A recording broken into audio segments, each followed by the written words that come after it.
Hello, hello. Hey everybody. Hello. Happy Tuesday. Um Still sick, still kind of feeling but good enough to stream, of course. If I could do it yesterday, of course I can do it today. Not a great time, but I mean, hey, everybody gets sick like once a year or so. Obviously that's not the best thing to say either.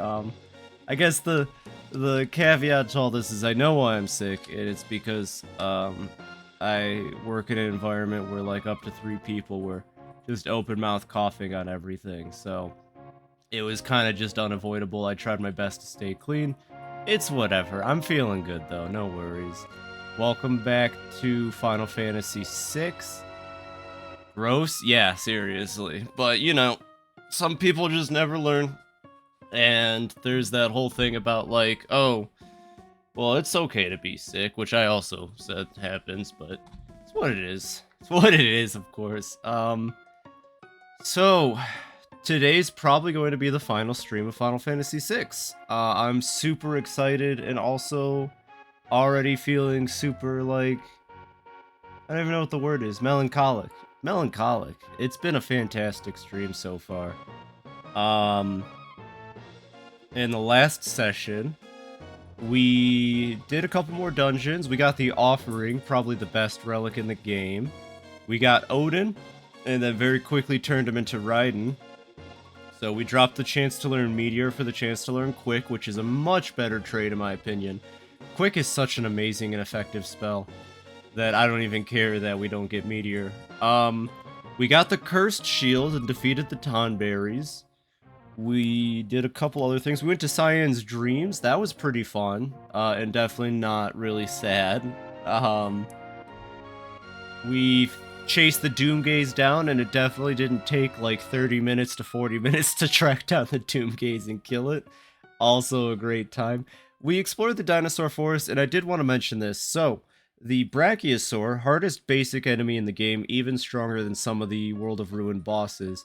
The Brachiosaur, you can steal ribbons from it. I did remember that correctly. And then the ribbons you can trade for gold hairpins at the Colosseum. However, the Brachiosaur has a really rare chance of dropping something called the Celeste Triad.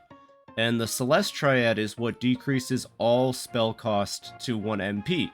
Very, very good item. I don't feel like farming it because it would probably just be a hilarious montage of me dying to the Brachiosaur. And when I do kill it, I'm not going to run a 2% chance to get an item that is really cool, but not entirely necessary. The other way you can get the Celeste Triad, at least in the Super Nintendo version, the GBA version opens up your options and you have a couple more ways getting it, is if we take the gem box to the Colosseum, we could bet the gem box for the Celeste Triad. So we could effectively lose our ability to double cast, but now everything costs 1 MP. That doesn't seem like an awful trade, but I like dual casting. Maybe it's the Red Mage player in me that just enjoys being able to blast 2 spells back to back. I thought I'd pull that out there though, because we have just about every item that's worth showing off in the game. I'm pretty happy with myself with the completion I've been doing on this playthrough. But that's just an item I don't feel like going for. Other than that, between yesterday's session and today's session, since I had a lot of time on my hand, you know, being under the weather, I did grind out the fights to turn the Cursed Shield into the Paladin Shield, so we will be able to learn Ultima, and I'll be able to show off casting Ultima tonight. I used that time to get Realm and Setzer up to a decent enough level. The offshoot was that Mog and Celes are now very high leveled compared to the rest of the team. But that's okay, that's fine, you know, now we have some characters who are a little bit more strong just in time for the finale. So let me get the game started. Not too much to talk about. I didn't do too much today. And I'm kind of eager just to get into it. We do have one more dungeon. We have one more dungeon to run before we go to Kefka Tower, but that's really going to be it. We're just going to be finishing up that dungeon. I think I left my cave child on the Veldt. I have a bad habit of doing so. We'll have to pick him up. I'm fairly certain we've touched on every character's available side story, if there is an available side story for that character.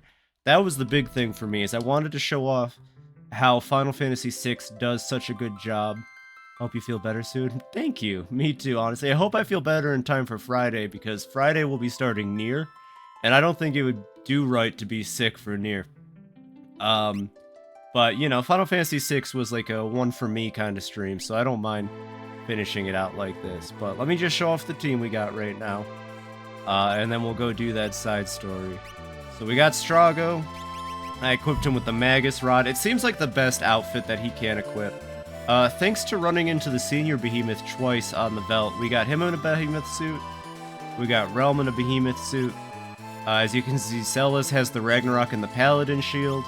And then Edgar, I've got him set up to do some funny Dragoon stuff. And then if you look at Celes, I may have fought one extra battle after uncursing the shield, but you can see that she is now on the way to learning Ultima, which is, ooh, it's a beautiful spell. Oh, it's amazing.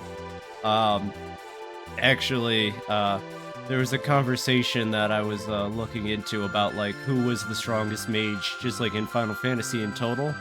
I would personally say like maybe Grahatia, but a lot of people cited Final Fantasy VI characters, which I think is pretty neat, just because they're some of the only ones that can learn Ultima like that. I thought that was just like a neat little discussion. No one seemed to have a definitive answer, and I think it's better that way, but you know, it's cool to think about, like, with all of the magic throughout the series, who would be, like, the strongest if you put him in a no-holds-bar, mage, beat-up, brawl-down kind of scenario. Don't know where I'm going with that one. But, welcome, everybody. Let's do one more side story, and then let's go fight a clown. Let's take our world back. Yeah, we're back! It's like old times. Now, this side content, I've either never done because I never used Realm, or I have done and completely threw it out of my brain and forgot this existed, because I was looking at like a little completion guide and I was like, I don't remember ever doing this, but time to relax. Home sweet home. Grandpa! This is terrible. Gung-Ho's hurt. Trash brain strikes again, seriously. Like, I was like, have I done this? I don't think I've ever done this. But I must have, maybe. I don't know, it's been forever since I last played 6. Gung-Ho, wake up! Who did this to you? It was Hedon, the beast you and I used to hunt. I almost had it. You took on Hedon? Oh. Gung-Ho? Strago, please, you must avenge me. Oh.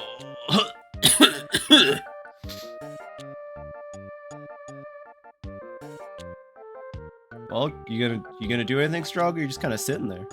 Gramps, why are you hesitating? Well, I spent my youth chasing that creature. Do it again at this age is more than I bargained for. Gung-Ho, rest easy. I'll do it for you.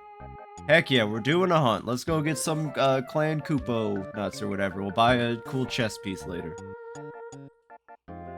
Grandpa! Grandpa's kind of like Yu-Gi-Oh! Just a minute. You don't think you're going alone, do you? Well, yeah, I spent too many years of my life hunting that thing. It is my obsession, not yours. But Grandpa, this obsession of yours could easily slay you. You're my grandfather. I can't just sit idly by and watch you go. Oh, God, she's using the facts and logic on me. Uh-oh. Sorry, Realm. I'm so grateful that you care. But as its name implies, the Hedon is extremely difficult to find. Oh! Unless I go alone, it'll not show itself. Next stop, Abbott's Rock.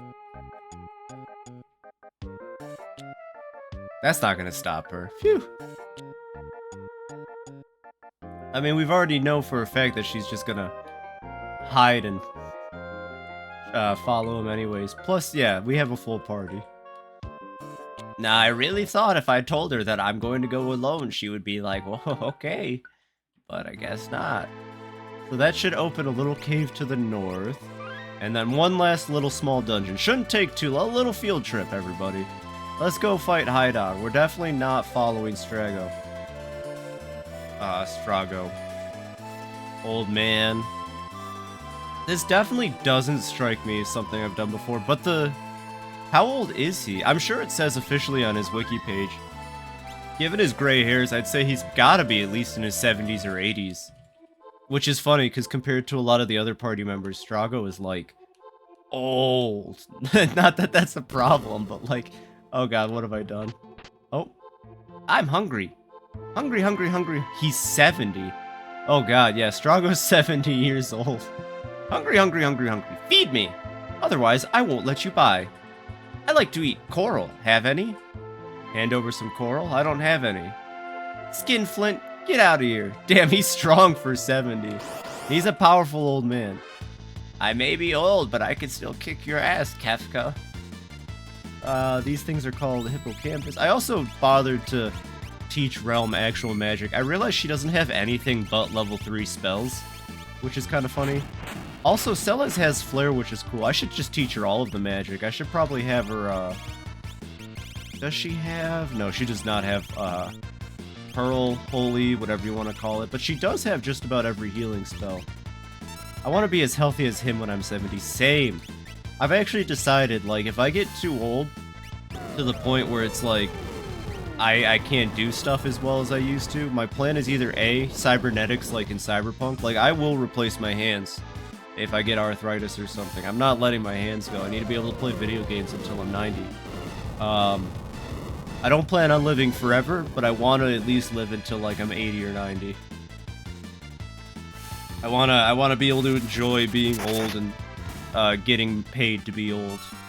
You know, to have some of my life back, basically. I plan on living forever. Godspeed and good luck to you. That would be pretty nice. I feel like I would get bored of it. Unironically, I'm not even, like, against the idea of living forever. I just feel like I'd reach a point where I'm like, well, I've done everything I want to do. Shoot me into space. That's actually kind of morbid. Don't shoot me into space, but probably just, like, I don't know. Unplug the live forever machine. That's also morbid. You know what? Never mind. Sick Phoebe discussions. Living for eternity sounds like some sort of cruel torture. It could be. It could be. It depends. Like, if you're actually capable of keeping yourself entertained and, like, up to it. My question is, like, you know, you gotta think realistically of the world we live in. You're immortal, right? Are you immortal and, like, continuously young? Or are you immortal and still, like, a certain age within your body? Because, like, if you're young, I feel like at some point people are just gonna be like, well, you gotta start being useful again. And are you immune to disease? Ooh, that's the good one too. Yeah, like, can you still get sick and stuff like that? I suppose I would do it if I was immune to disease and people weren't gonna be like, well, hey, you're still young. You have a good body that could be used for, like, labor. Go out there and do labor things. That would be my conditions. They'd have to leave me alone. I'm immortal. I don't have this cave for nothing.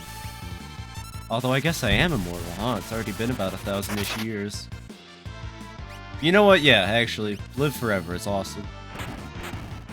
It only gets cooler as technology gets better. You can live long enough to see AI become people. And that'll be crazy because, like, I can already see a lot of people would be against it, but at the end of the day, it's like, I mean, hey, if they can talk and walk and do all the things we can, then they're really no different. Let them do their own thing. That's my Opinicus, though, of course.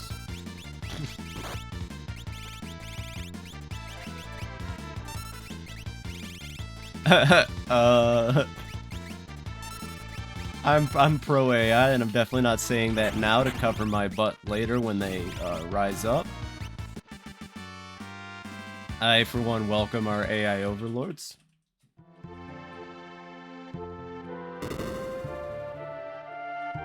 Ooh, more coral. I need a lot of coral, apparently. Yeah, this dungeon isn't ringing any bells.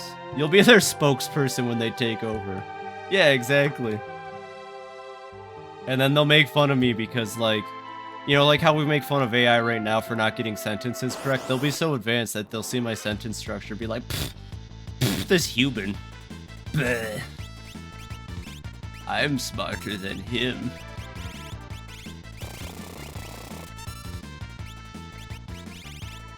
I don't know. It's so hard to tell where any of that's going right now. No idea how it's gonna end up. But probably good. I can't see it being like a complete net negative. I mean, if you ever watch like Doug's streams, he has a good time. He has an AI Napoleon. Yeah, and it plays totally accurate battle simulator with people. And it seems like it's having a fun time. It's very, very far away at the moment. Yeah, exactly.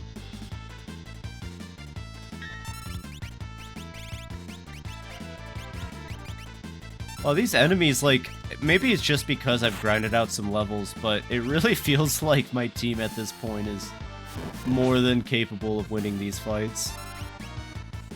And there's not much going on. Hopefully we don't just blast our way through Kefka Tower. That's the one thing I was thinking about, because I could have sworn that you needed to be like level 50 through 60. But now I'm starting to get under the impression that, like, I'm definitely at the right levels. Well, Celis is almost level 50, I guess. Her and Mog. Okay, that's the switch. Oh, these enemy encounters, man. I'm just gonna auto attack them. Watch, I bet we can just auto attack. Yep. Thank you, Edgar. 2 pieces of coral. How many pieces of coral do I have right now? Coral. I have... It just says 11 for every item. Am I to assume that's 11 pieces of coral? I don't like that. What? No, I think that was 11 key items I have, not 11 pieces of coral. Uh-oh. Well, we're back at the entrance. Oh, a save point. Look at that. Save point. Nice. Any more coral? I'm not sure. Didn't we... Well, hold on a second. Well, okay, but, like, hold on a second. Am I stuck? It just keeps TPing me back to the same spot I'm at. Also, that's way too many enemies. Let's just get rid of them real quick. I'll just let Celis take care of this fight. The other guys can chill.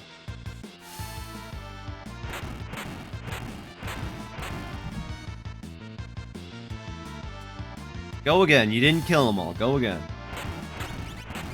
They might be weak to bolt instead of fire. Never mind. They're all... Never mind. They're all weak to fire. It works out in the end. Okay. Let's get out of here. This seems like a new room. Okay. Hold the phone. We need more chests? Yeah, more coral. There's not going to be like an exact amount of coral I have to hunt down, I hope. That would be ridiculous. But here's more coral. Let's check here. We got to find our way back to that treasure chest that was demanding the coral. We're back at the save point again. Jesus.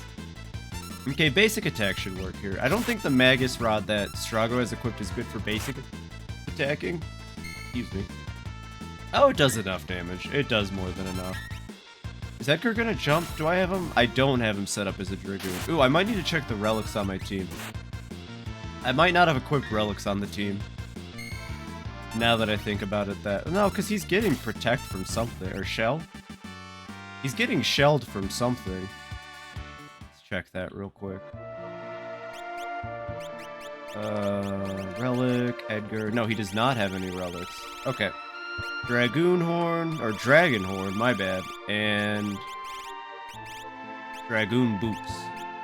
And then Gem Box, Gold Hairpin, Pod Bracelet. Okay. You know what, Strago? I'm gonna let you wear the earrings, because you are the strongest mage in the world, and I bet you'd probably pull them off looking really sick with them. So there you go. His magic power should be like through the roof now. The earrings do a really good job. It's just there are better relics for your mages late into 6, like the gem box and the gold hairpins, that it kind of becomes hard to justify the earrings, even though they do really increase your damage output. Have Realm cast Fire 3, and look at that, I'm finally using Realm for like the first time in any Final Fantasy VI playthrough. She's okay. Like I said, she's a mage, like Strago's a mage, like Terra's a mage, like Celis is a mage. Just pick your favorite one, and you can't go wrong. They all do fine. They all do the mage thing fine. I mean, Terra's a little busted with the morph, but at some point everybody's doing 99999, you know? Munch. Munch. Munch. Munch. Ah, what a feast! I'm stuffed, completely full. Okay. Can you, move? Oh yeah, you want to pass through here, right? Yeah, what the? Whoa, what's happening? Hold the phone, what was that about? Oh god! That's Hydon! Or, that's Hydon! We found him, here he is. Hedonite? Hedonite makes sense, but, I thought he was Hydon, like he hides. Okay, I am not... Oh my god! They all blocked it except Strago. They all came prepared with their shields ready. Oh geez, one of them has a reflect up. That's not gonna hurt too bad, is it? No, not at all. Okay.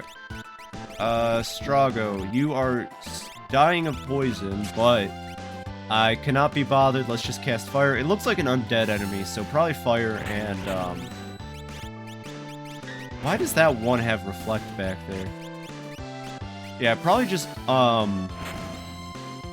fire damage with a mix of, holy damage. But no one knows Pearl on this team. Slash holy, so... We'll just go with it, what we got. I mean, he's not gonna last too long. We're so overpowered at this point. Oh my god! Jesus, okay, that one down there seems to... And we're done. And the fight's over. Well, he sure, he put up a fight. There it is, Strago. That thing that you've been, you know, fighting for years or whatever. Man, he really got us there. Rumbling Reflect, got a Warp Stone. Nice. I did it! I actually beat Hydon! I have to tell Gung Ho he is avenged. Just right out of the cave. There he goes. Gung Ho! Gung Ho! Oh, thank God. What's all the hullabaloo? Listen to me, I defeated Hydon. You what? You beat Hydon? You're lying, lying! No, he's not. He really defeated Hydon. Oh, if I didn't know any better, I'd say that Hydon wasn't my only enemy. I don't believe this. This has to be a joke. Oh. By the way, how are your wounds healing, Gung Ho? Eh? Oh, they're fine. And then everybody had a sleepover. That evening... Two old men talking about old times. There I was, in a cave that seemed endless. Then before I knew it, Hydon appeared. I stared Hydon straight in the eye, lifted my staff, and let him have it. Kapow! I mean, Sellers and Edgar and Realm were there too, but thwack! Crash! I wanted to show my enemy the true meaning of the word hero. And then... Aw, this is cute. Yeah, I've definitely never done this. It doesn't seem like there's any Esper or item reward for it. It is just a side thing. What happened to Grandpa? Huh? Finally, he nodded off. However, let's let him be. It's nice and quiet. Now, about my wounds. Wait, first let me thank you. You gave Grandpa a reason to go and defeat something that had tormented him for decades. Even if you were faking, that creature meant business. Aw, what a granddaughter he's raised. Amazing. And what a terrible actor you are. Only Strago could have been taken in by that performance. Oh, that was Realm saying that, my bad. She's not an old man yet. What the? Cute. Oh. Oh, we're poisoned. I was like, wait, is there more to this cutscene? And then I took a step. The music kind of fit there. Okay, we have a couple small things I'd like to do. Just some very minor stuff we got to get done real quick. This party's perfect for it. Well, first off, let's talk to Gung Ho real quick. See if he's got anything else. Hydon's appeared at Epic Rock again. Gung Ho, come on. Same page, man. How old are you? He's got old timers. You can't remember anything. He's got trash brain. Uh-oh. Poor man. He forgot all about last night and faking it. We do have, and I just want to check real quick. Okay, so Esper-wise, I don't know what that is. I definitely missed one in the World of Balance because I got all of the Espers from the auction house. I double-checked that. So I know we're missing Ragnarok because we chose to not get Ragnarok, and we're missing Odin because Odin became Raiden. But there are 2 Espers left. One of them's for the dragons, which the last 2 dragons are in Kefka Tower. There is one other Esper that I would have completely missed had I not decided to look into it a little bit more. I don't necessarily think it's a bad thing. I just think it's interesting because I wonder how many players would have thought to do this. It's neat. It's not like, it's just an interesting little tidbit. But if you go back here, and then I gotta figure out, it's like here, or maybe you go back to the house. Basically, we gotta go back to where Celes was staying with Cid. Also, I'll throw this out. If you ever want to grind the Cursed Shield out, you just sit here and fight these peepers. They will kill themselves. Yep. The peepers will just die. And that was, for the most part, how I grinded out Cursed Shield victories. I also fought some normal enemies just so that I could get that taken care of too. But for the most part, the peepers on this island are your best bet. I don't think that letter's anything new, but what we need to do is go back to the beach where Celes was fishing. So I need to figure out how to get back to the beach where Celes was fishing. There we go. You head down from that map, and now there's an Esper just chilling here. Receive the Magicite Pallador, which is completely not what it's called. Oh, hey, look, it actually fits into that spot. Party members use a jump attack. Fun. Oh my god, he teaches Haste 2 and... Oh, this is way too late to be getting Haste Ga and Sloga. Okay, I need to make sure somebody knows how to do that. So, Strago, that's all you. I think you're on Phoenix. Oh, man, I just need to make sure somebody knows that, because that'll be really useful for the final boss. I'm out of dungeons and stuff to grind at. That's so... okay, well, there's how you learn Haste 2 and Slow 2, as well as other really good, non-offensive, but, like, support spells. So, we got that taken care of. Let's head back to the Veld and pick up our child. We left him here in the services of the White Dragon Daycare. Heard it's a pearl of a time. He should be ready to... Oh, wait, no, I gotta make an empty party slot first before we can re-recruit him. Let me drop off Realm real quick.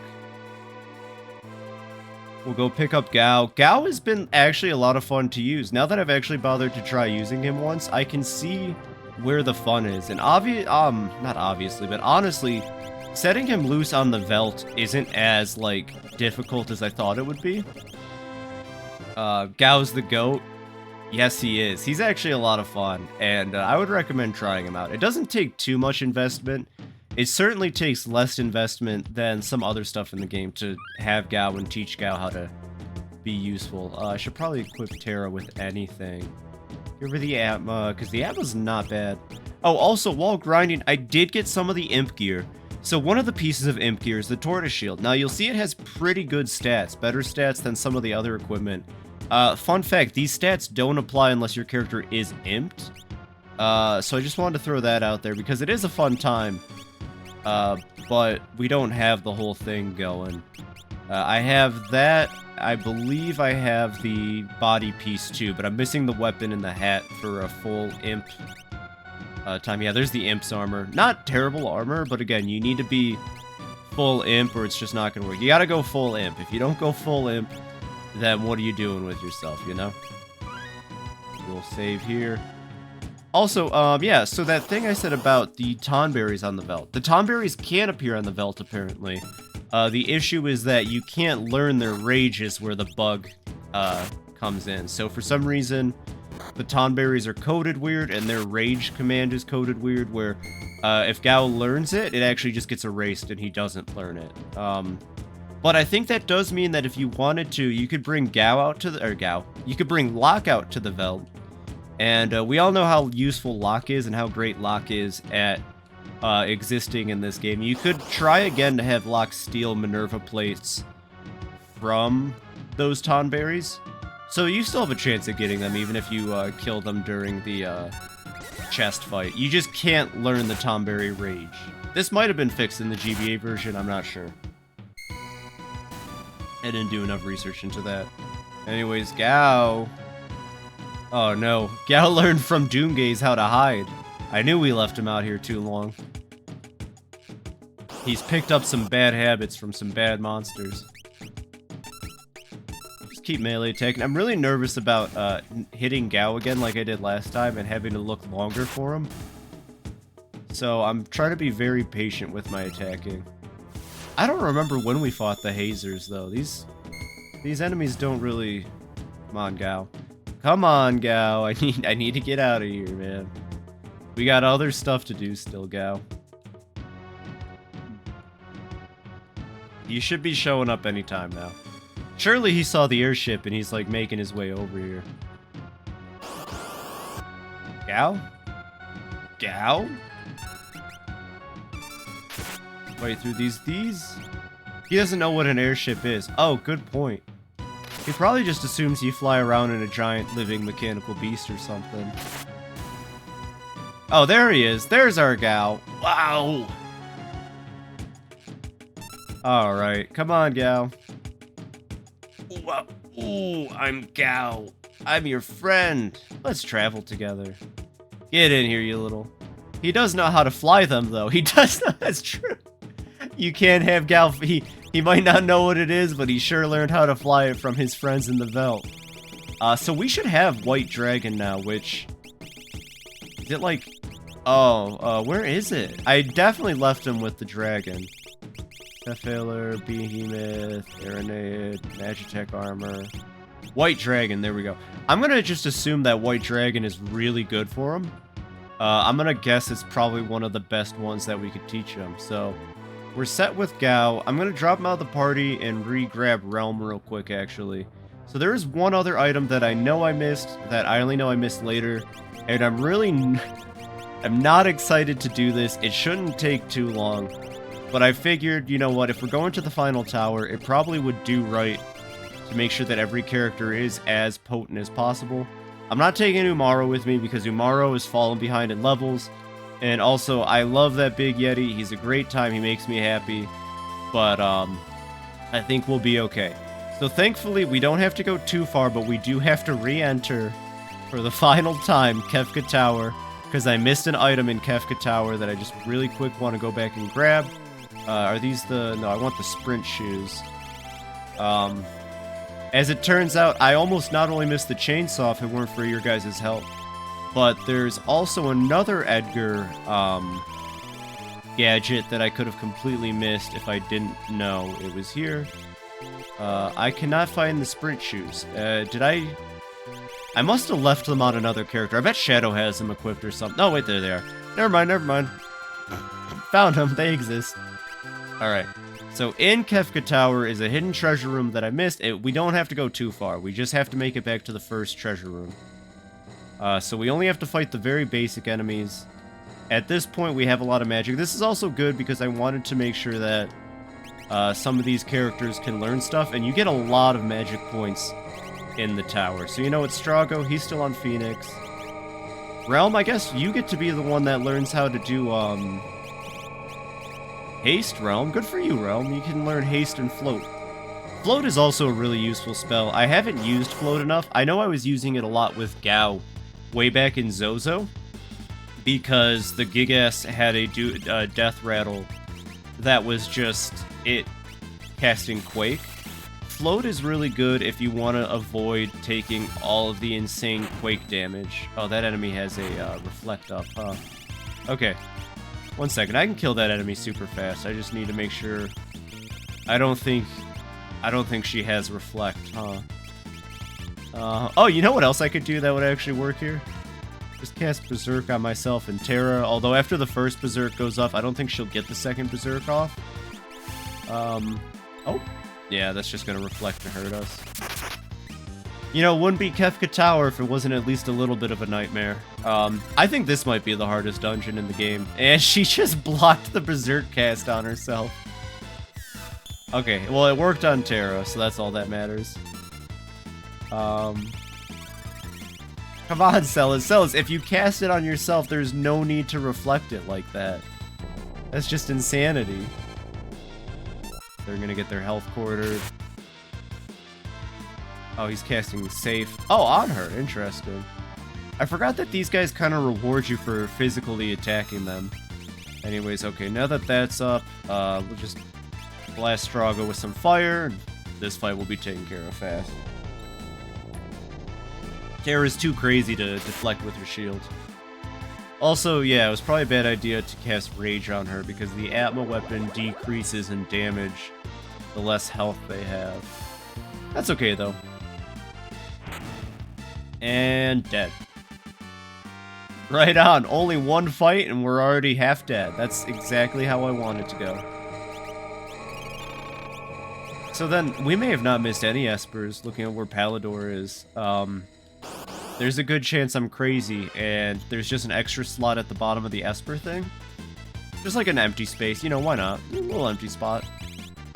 I don't know how Realm already has no MP, but I'll have her cast Reflect on herself.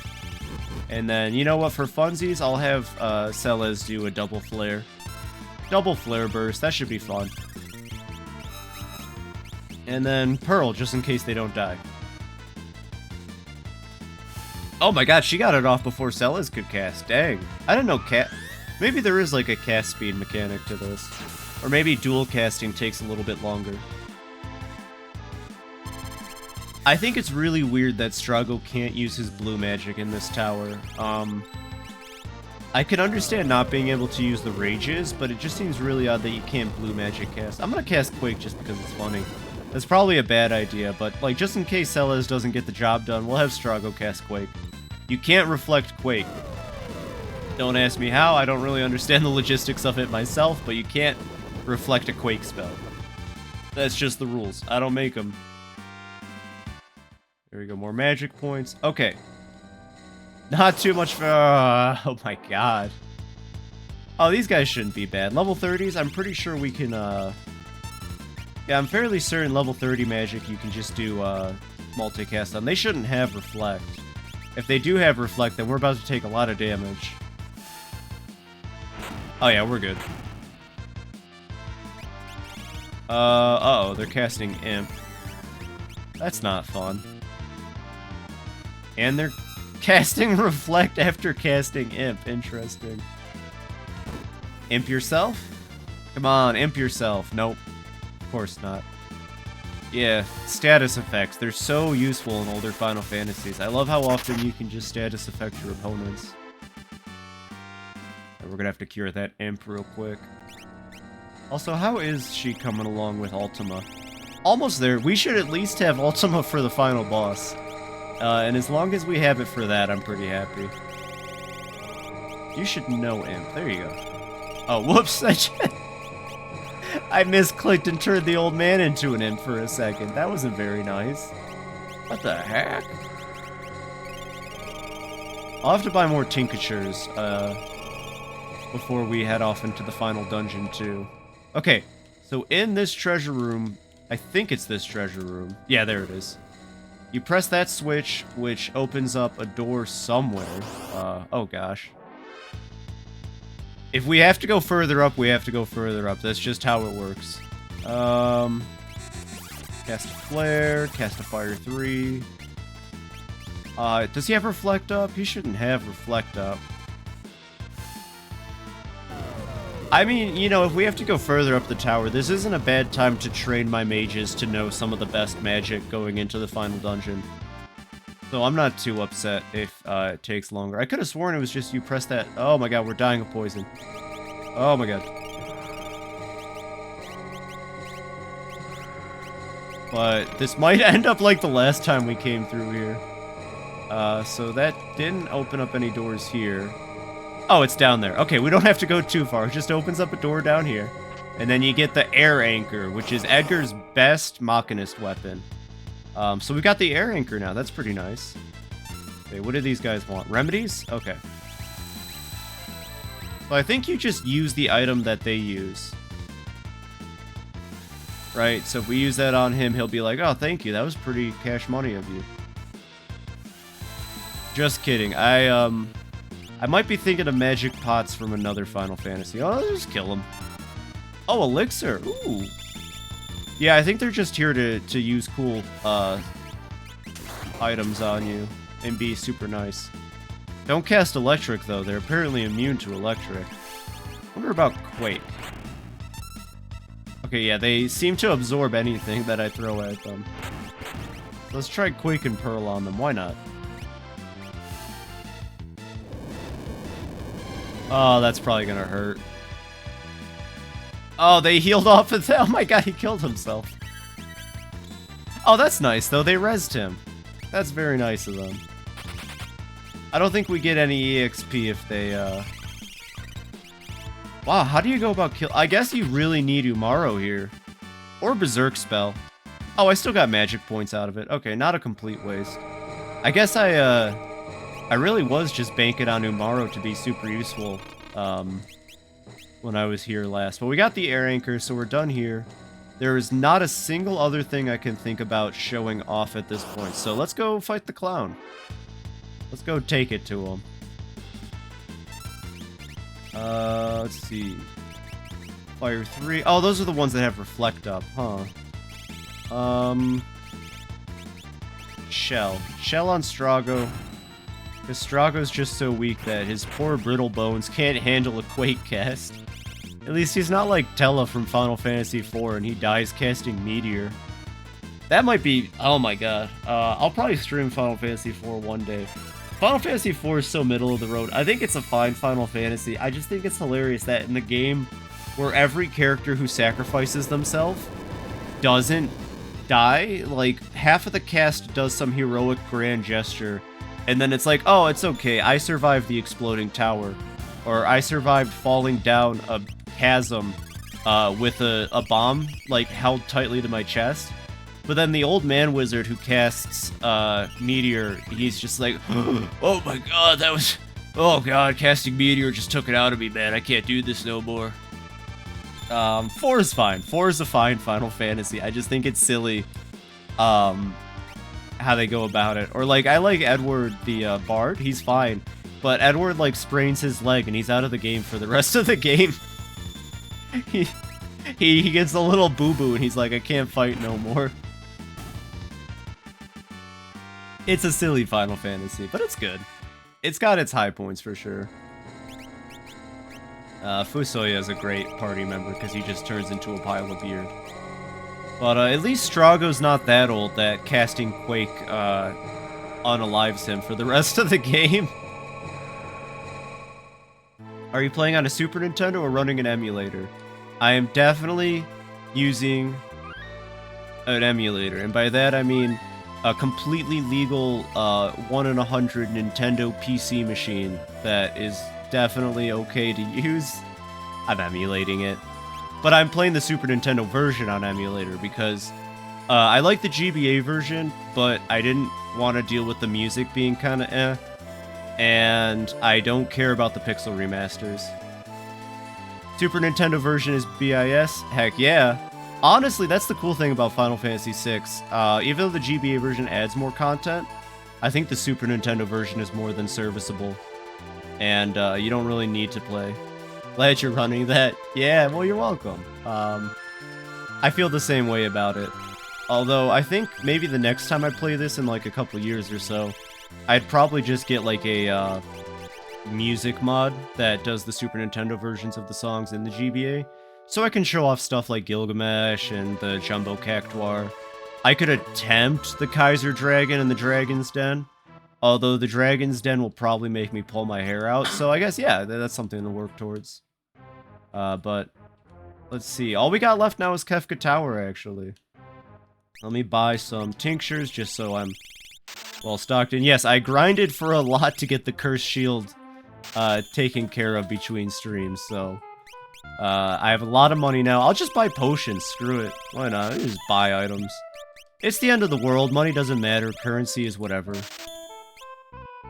Warpstone, Remedies, Revivifies. Revivifies and Remedies are all I really care about. We're good. We're more than set. As far as armor goes, I don't know what town has, like, the best defensive gear, so I'm just gonna buy whatever's here at G-Door. Because I know I don't have enough gear to, like... Okay, yeah, the Dark Hood is pretty useful, so I'll get a couple Dark Hoods. Dark Gear is fine, and then the rest of the team should be fine. I mean, at the end of the day, what's going to happen is we're going to split into 3 teams, and every team is going to have a character that kind of carries the team, and then the rest of the team is just going to kind of follow suit and try to be useful. But, it's time. I have nothing else I can think to show off. Like I said, I'm not going for the Celestriad. I don't need to get the Celestriad. I'll be okay.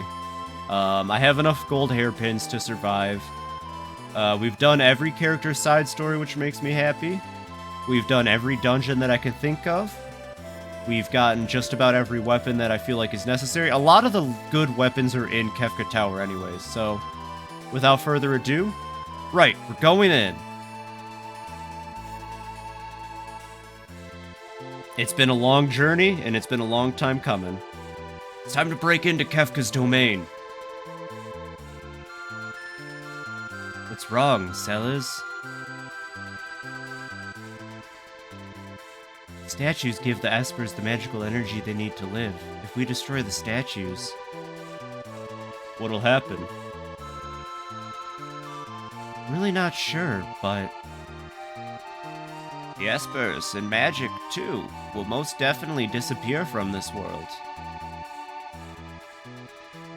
And then, what'll happen to Terra?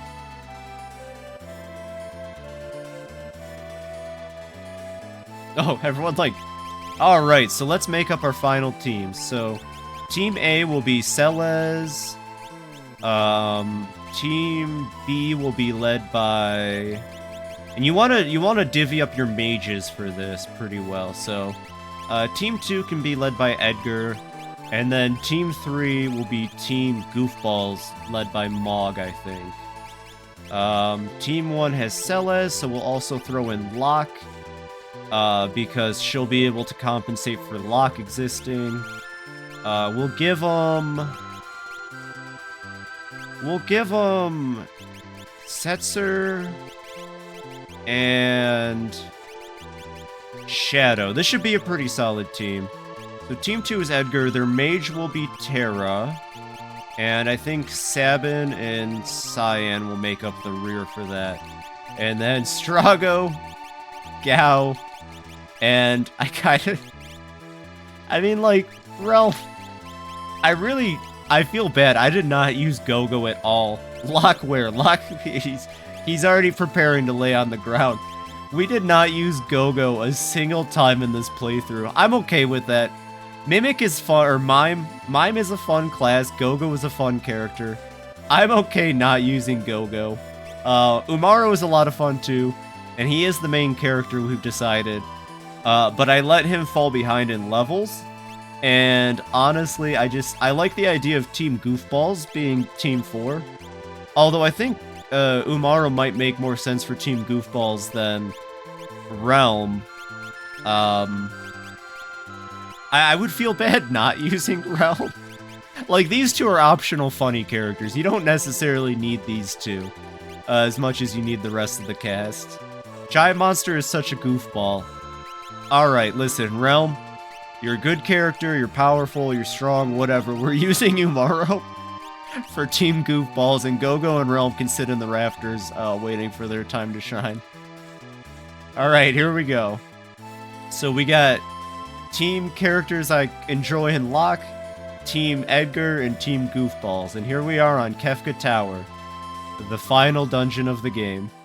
Gogo is definitely Goofball. He sure is, or they sure are, but I can't justify using Gogo. I've never been good at using Gogo. So we gotta do one final equipment run on everybody. Celes currently has Tritalk for the magic power, but I'm gonna give her Alexander so she can learn Holy. And by the end of the game, she'll hopefully have every kind of spell. Setzer, I don't really know what to give Setzer, man. I guess Terato? No. Golem for the stamina, why not? For Locke would get... I mean, he doesn't really need anything either. He's not a mage. Oh, no, don't tell me, is Palador still on... Oh, nuts. Palador's still on Realm, and I just left Realm up in the airship, so nobody's learning Haste 2 or Slow 2. Oh no. Oh, I didn't think about that. Realm. God, what a little brat. She's hogging Palador, so we can't learn Haste 2 for the rest of the game. That's fine. I can live without Haste 2. I'll be able to survive the rest of the game without Haste 2. I'll give him Fenrir. Shadow can learn Tarato just so that he can have some health up. As far as equipment goes, Celes is as optimal as I need her to be. Our boy Setzer is going to get his best weapon, and I'm going to show off Offering with his best weapon when we get there. As far as equipment goes, I mean, yeah, Crystal Helm, why not? And I'll give him the...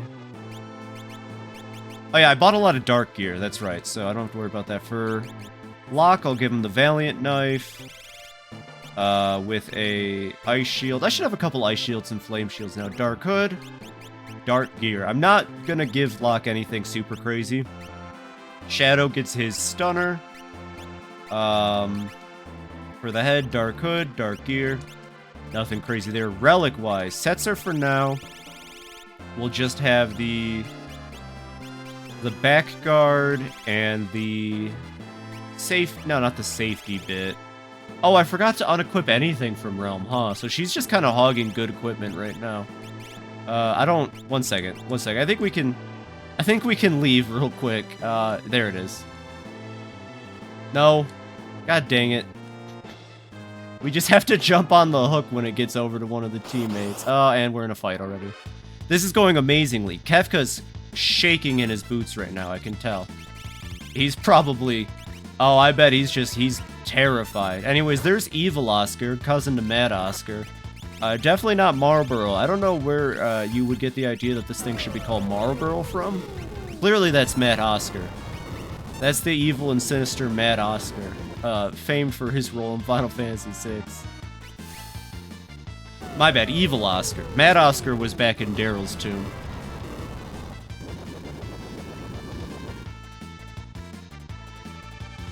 Use the Ninja Star. So yeah, these enemies are actually pretty powerful. I'm happy. I think I'm at like the right level. Who would win in a fight, Evil Oscar or Mad Oscar? So like Evil Oscar's evil, and that means that he gets a +5 to like sinister plans. But I'm assuming like Mad Oscar's so angry that we're talking like a Josuke from JoJo Part 4 situation where like he'd probably be too angry to defeat, and he might just be able to bum rush through Evil Oscar's evil plans. Am I just Setzer? I'm just Setzer. Alright, let me go grab Realm and de-equip her gear real quick. I would say Mad Oscar. Like, being mad, you can, like... We're talking too angry to die. Exactly. We're talking, like, survival instinct. We're talking way too powerful. Relics. Remove the pod bracelet on the back guard. I'm going to need those equipment.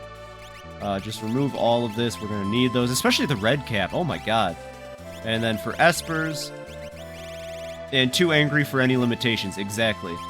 Okay, I think I know why there's an empty slot here at the bottom of the Espers. It's so you can always have a way to de-equip Espers.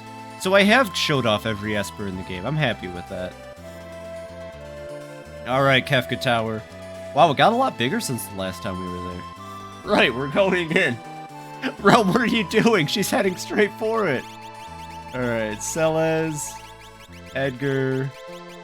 Mog leads up Team 3 with his trusted bodyguard, the Yeti.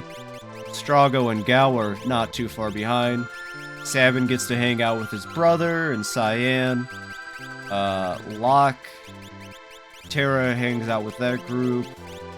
Shadow and Setzer. Okay. Here we go. For real this time. Last time was just a goof. I just wanted to show off Evil Oscar. Because I'm a huge Evil Oscar fan. I got him to sign my copy of Final Fantasy VI. You know how it be. Sometimes we goof on this Twitch stream. Sometimes we goof. Alright, so back to this. I wanted to teach somebody haste. It might as well be Locke. I have a feeling I'm gonna jokingly use Locke on the final boss, so it might as well be Locke that learns how to cast haste too, honestly. Okay, these guys need shields. Give you a flame shield. You can get the Aegis shield because you're probably going to just take hits and die a lot. Esper-wise, everyone's got Espers. Relic-wise, Gem Box and Gold Hairpin for Celes is fine. She's learning Ultima. She'll need that. Shadow gets... I tried to get him to sign my copy, but he just scribbled all over and started maniacally laughing. I went out to the grocery store and I saw Mad Oscar there, or Evil Oscar there, whichever one. I asked him if I get his autograph, and, you know, if he gets bothered by fans all the time, and he said, like, what? Like, you're doing right now? I thought that was kind of weird. I caught him later at the checkout line. He was trying to swipe the candy and put it in his pocket and blaming electric interference or something. I don't even think that's a word. He signed yours? He threw mine into a ravine. He just used bad breath on mine. Let's see, we'll give, we have 2 Genji gloves, so we'll give one to Shadow. And, Cherub down. Casts Float. Makes body cold. I know not to use the relic ring now. We'll give him the hero ring. Why not? He's a hero, in my opinion. So we got the Genji gloves and the hero ring, Stunner and Gradius. Yeah, everybody's set up. Everyone's got relics. Setzer as the back guard and the safety bit. I didn't want to give him the safety bit, though. I wanted to give him the pod ring. I'm trying my best to not let Setzer die. He's kind of a weak guy. He can't take hits very well, so I'm going to do my best to make sure he doesn't. That's Team 1. For Team 2, Team Edgar, I am going to de-equip the Dragoon Horn and the Dragoon Boots because those are for Mog. Edgar will get the True Knight, which I haven't used in forever, and I'll give him the back guard. Cyan gets the... Oh, I want to give him the Genji glove, but how about instead we give him the... What is it called? I think it's just the gauntlet? Whatever lets him hold a weapon with both hands. Yeah, gauntlet. And... Gale Hairpin. And then that's going to give him the Strato.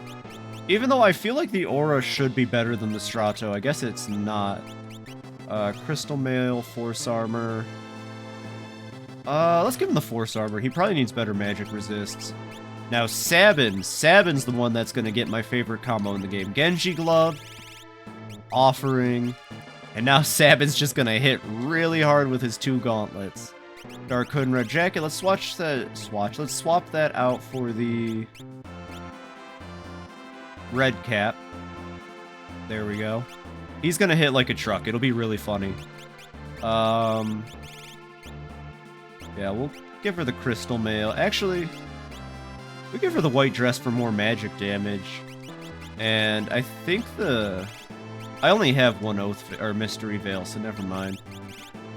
She should be fine with that. Not the Atma weapon. The Atma weapon is not worth it. We'll give her the Thunderblade, so that she could have a little bit more magic output. Yeah, okay, this team's pretty set. Let me just check relics on everybody. Okay, gold hairpin, sprint shoes. I don't think she needs the sprint shoes as much as she could use, like, the Zephyr Cape, maybe? No one else is going to be sprinting around, so I just think it's fair that way. Alright, Team Mog, Team Weirdos, is the Dragon Horn and the Dragoon Boots. And then we'll equip him with the... Oh! Shoot, okay, 1 second. Edgar's hogging the best lance. I knew this would be an issue. Equipping out 12 characters is actually a lot harder than you'd think. I'll give Edgar the Atma weapon. I plan on just using the Edgar gadgets for the rest of his time in the party anyways. Alright, Mog gets the Pearl Lance and the Flame Shield with a Dark Hood and... I mean, he'll be up in the sky, but I'll just give him some gold armor. Okay, Strago's all decked out. Gao gets the Flame Shield, a Dark Hood, and a piece of the Dark Gear, although I'm kind of curious. Anything else better? No. Okay. Alright, I managed to somehow gear out everybody. I definitely have not given one team better gear than the others. And because we have Umaro with us, and Umaro is amazing, and I love him, and I definitely didn't consider not using him, we'll give him his Blizzard Orb. He has a third relic. The third relic you get from the Colosseum. I didn't really remember how to get it from the Colosseum, but it gives him a big stat boost and gives him a really good skill.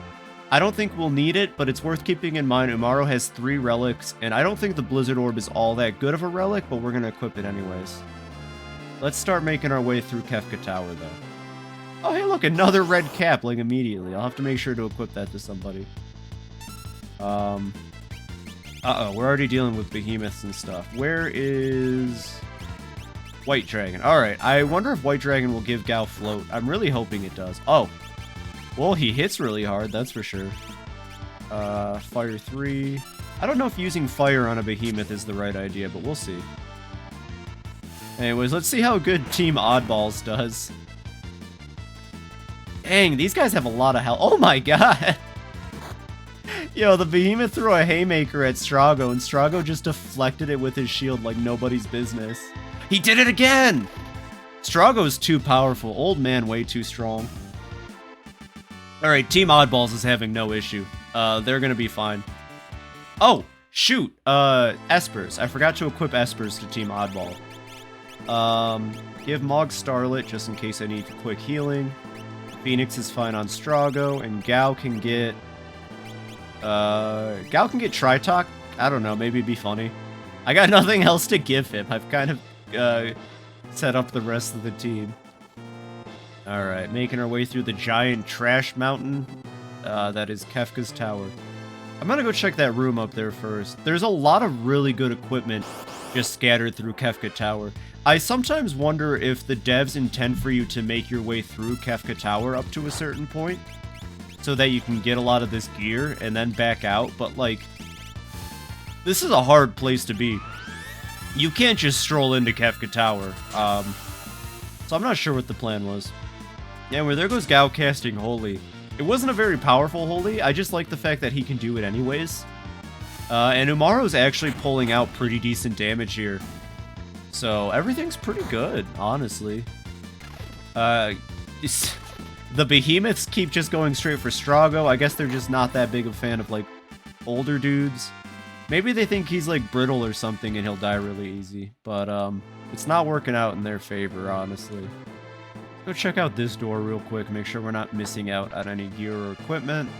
My memory of Kefka Tower is definitely hazier than a lot of the game. But, here's Brontor. Brontor, not Brontosaur, Brontor. Very, interesting enemy name. Alright, we'll go at them with White Dragon. And, you know what? For old time's sake, let's do Water Rondo one more time. I did spend 40 minutes during one of these sessions getting Water Rondo. I might as well show it off, right, Mog?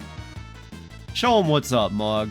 Best dance in the game or something like that. I don't know. Definitely one of the hardest ones to get. And it missed. Good job. You did it, Mog. I have Strago cast Cure on the team. Umaro's just going in, throwing heavy hits. Mog is taking some damage too. Thankfully, I don't think Life Shaver can kill. Life Shaver can probably kill, huh? Yep. That's okay. We'll res Mog in a second. We'll just have Umaro and Gao rage against the enemies until they die. Sooner or later. Oh, well, he's going to cast Holy now, so it'll all work out. Alright. Thankfully, Strago knows life too. He's kind of going to be the team's dedicated healer. He'll do magic when he can. But this is more of a melee-focused team with a little bit of magic on the side via the old man. But for the most part, yeah, this team just kind of exists to get blasted by Atomic Ray, I guess. Oh my god, and they all have flame shields. Like, almost all of them have flame shields, so it did not matter. I planned that, actually. That was all part of the plan. I'm glad I could teach Gao White Dragon before the final dungeon. It seems like it's going to be really useful for him to be able to just blast holies and stuff. Alright, well, there's like a door up here. Let's see what this is about. Oh, look at that! Very much reminiscent of the Magitech research facility. Ooh, the Nutkin suit. Unfortunately, I'm pretty sure the Behemoth suit is better. Yeah. Oh, the Nutkin suit is like worse stats, but one more speed. Interesting. I mean, I guess we could have Strago dress up like a squirrel.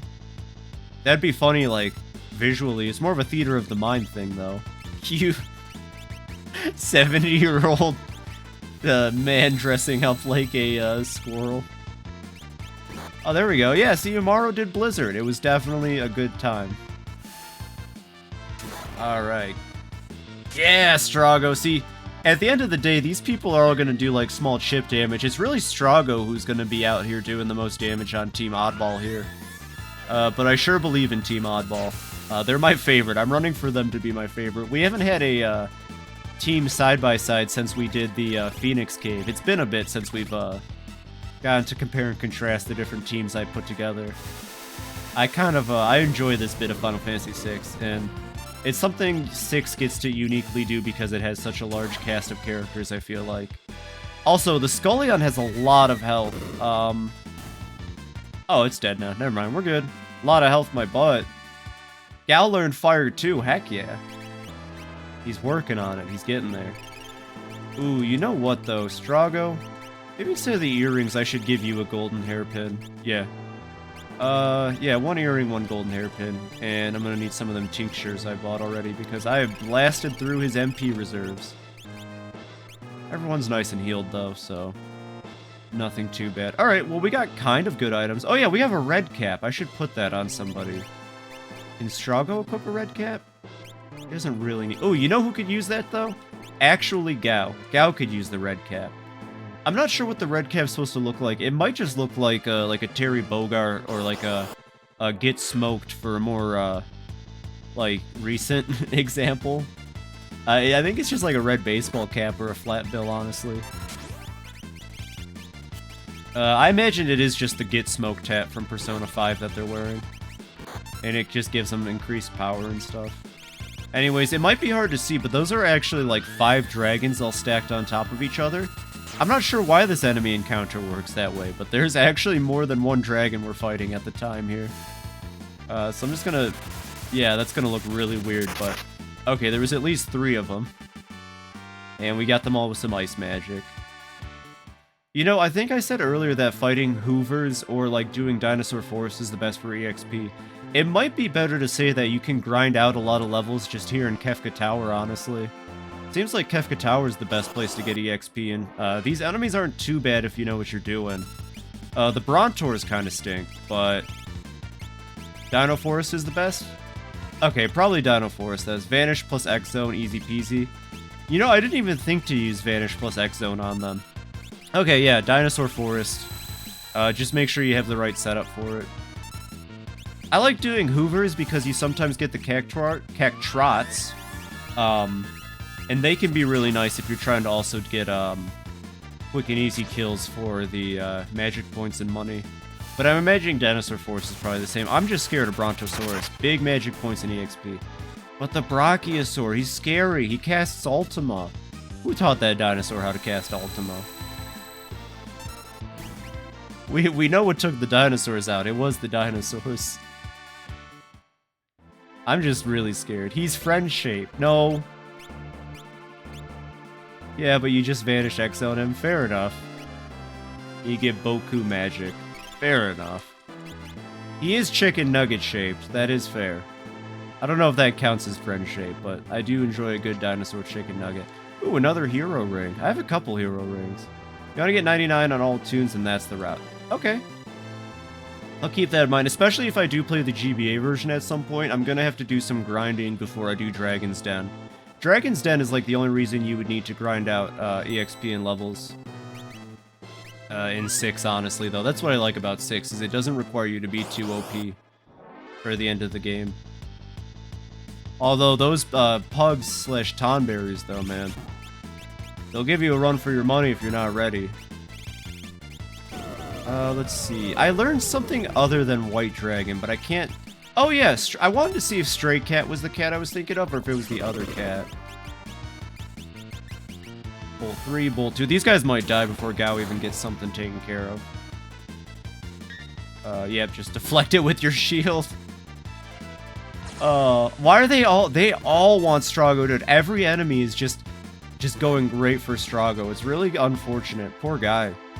Old man's trying to retire after this. They're gonna break his legs before he can go anywhere. Try Ice 3.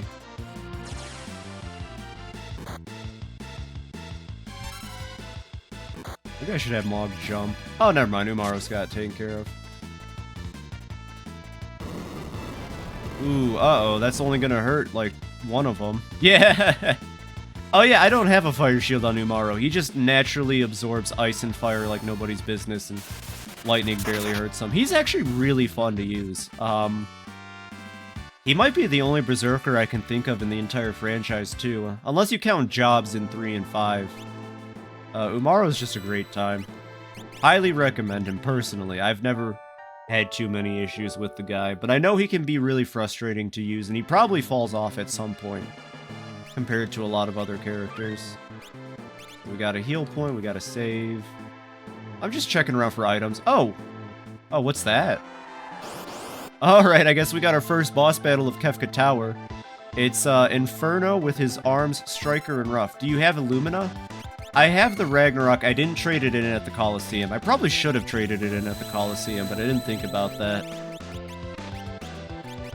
So probably not, because Illumina is what you get for trading the Ragnarok in at the Coliseum, correct?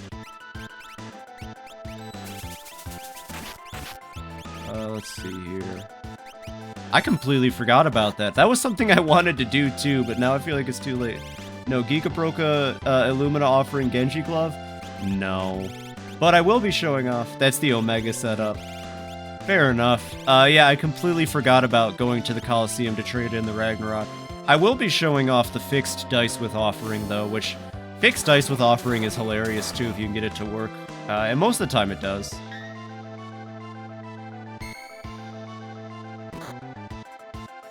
I'm really not, like, too up-to-date on what works and what doesn't at the Coliseum. Does Strago? No, he only knows Quake. Uh-oh. Well, this boss should be easy enough, though. I don't think we're going to run into any problems fighting this. I used to do so much Coliseum. Fair enough. It's one of the cooler features. I think other Final Fantasies could have... And Strago's been turned to stone. And those two goofballs are too busy in rage mode. Since I farm Dino Force, you get the EXP egg or whatever. Yeah, that sounds about right. You get a lot of EXP eggs through the Coliseum with the right setup. From the item you get from Bronto. Yeah, that sounds about right. You can trade the, was it the Celestriad, I believe?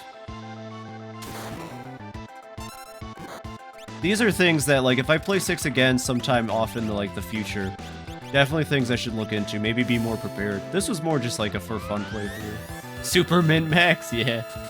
Well, especially if you want to fight Kaiser Dragon, though. Kaiser Dragon requires a lot of setup to do right. I've only ever fought Kaiser Dragon once, and that was a long time ago. And it was a lot of effort. And just the entire Dragon's Den is a rough time. If you don't know what you're doing. Which I didn't know what I was doing, I just kind of went for it.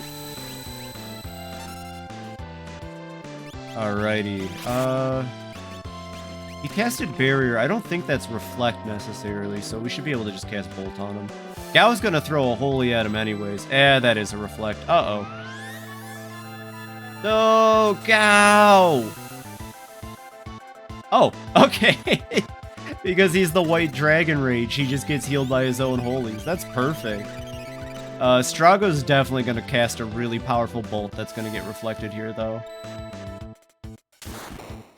Oh. But Mog lives, and Mog dies. There's no way Mog is gonna survive a meteor. Yeah, I thought so. You know, honestly, Umaro here might end up being the saving grace of this fight. Once again, Umaro is the main character, he knows what he's doing. He's kind of just doing the damage on the boss while I scatter about and don't know what I'm doing. That's what you gotta appreciate about the Berserker. He's level-headed. He knows what's important, and that's doing damage. I'm sitting here trying to, like, come up with strategies and, like, god dang it, trying to do anything else. And Umaro's like, what do you do? Just hit him. Hey, just slash the guy. Why are you being... See, and, like, Gao's trying his best, but Gao just kind of keeps attacking the arms like a goofball. Look, see, Umaro's readying up his next super attack. He's gonna go straight for the Inferno's, heart. Oh, god. No, actually, everybody should heal off of that except for, Strago. Okay, I need Mog to be on jump, and Strago just to be on heal, and we'll be able to finish this fight really fast. Gao's just kind of doing whatever. He's just having a good time. okay. Strago on healing, rest of the goof squad on offensive. This should work out. And he's probably gonna do it to Strago for the 3rd time. No. No, not Umaro, no! Umaro, no! He's been turned to stone. Is that it? No, never mind. I was really hoping that was it because Mog changed targets halfway through that. Actually, it's probably better that Gao is choosing to hit the arms right now instead of going for the main body. Because he'd probably just reflect Holy and kill Strago or Mog or something if I wasn't careful.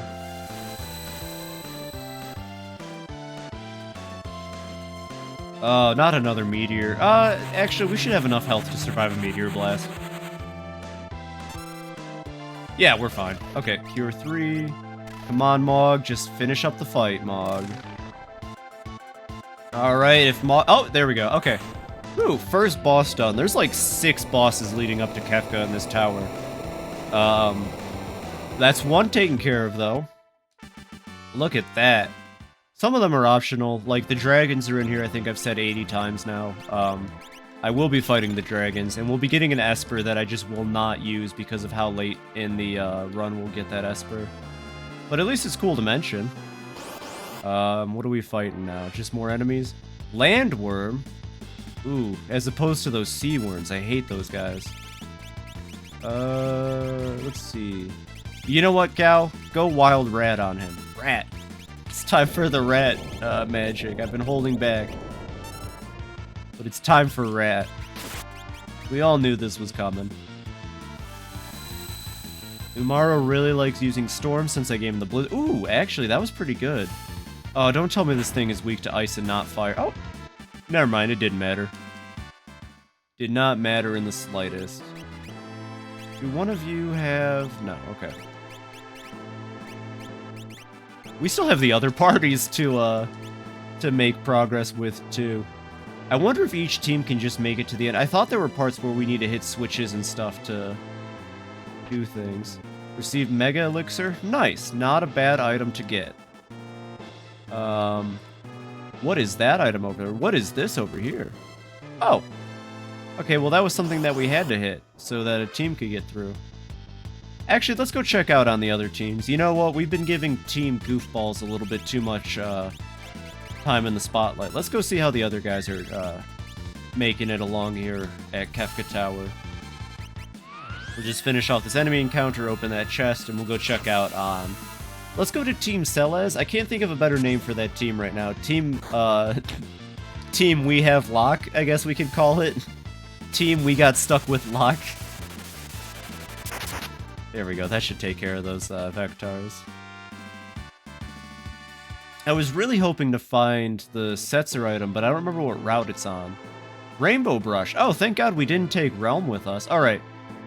Back to Team We Got Stuck with Lock.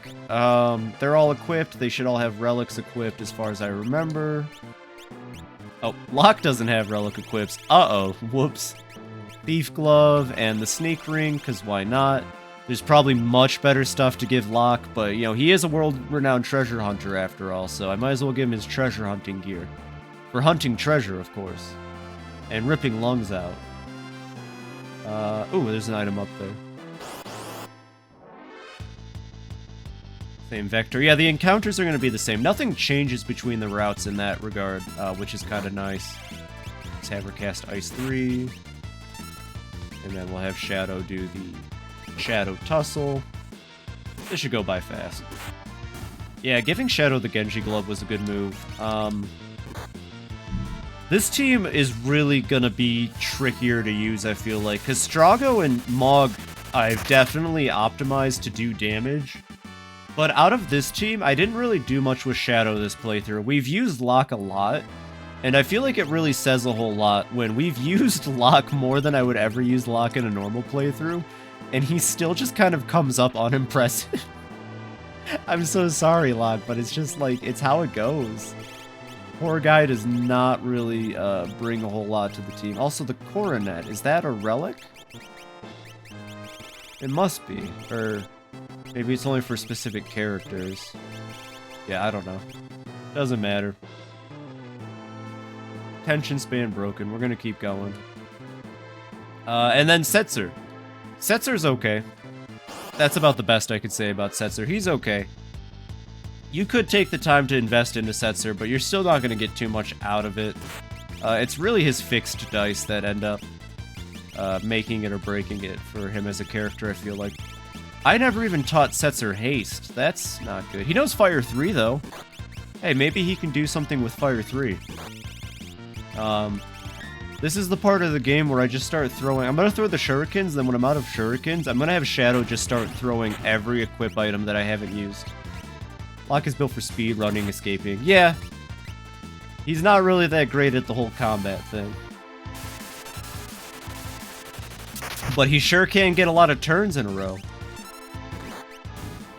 Oh my god. And the defense on this team is not good. I know I tried my best to give Setzer as much defense as possible, but the rest of the team is definitely going to be hurting a whole lot. That's why I gave Terato to one of them. Shadow, I think? Yeah, so that he can get more health up. Shadow's a little squishy guy. He's a lot of fun. My last playthrough of the game, I used Shadow a lot. No, I don't want to go up there. And I found that Shadow can be really fun, and it's really easy to do a lot of damage with Shadow with not too much investment. I'd recommend him if you're interested in him. He's a fun character to use.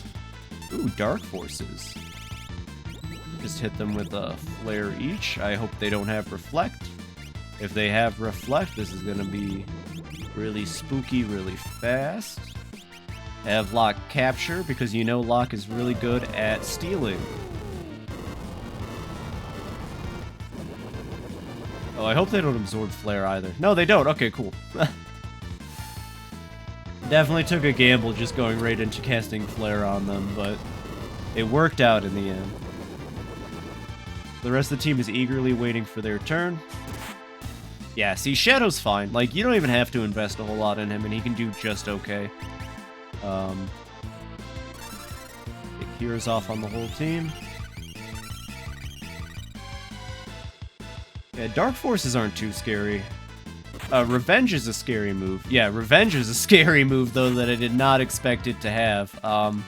You know, we've seen Gao use Revenge and do 0 damage a lot in this playthrough, but on an enemy who can actually take advantage of it, it can be pretty scary. Locke should have life 2.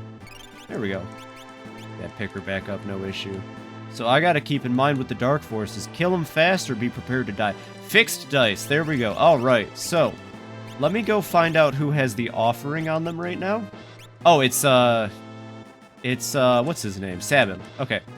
Let me just de-equip the offering from Sabin for a second. This is gonna take a little bit of min-maxing, because I'm gonna have to constantly remember, like, oh, Sabin has it, and then de-equip it from Sabin real quick, and then we go back to this team.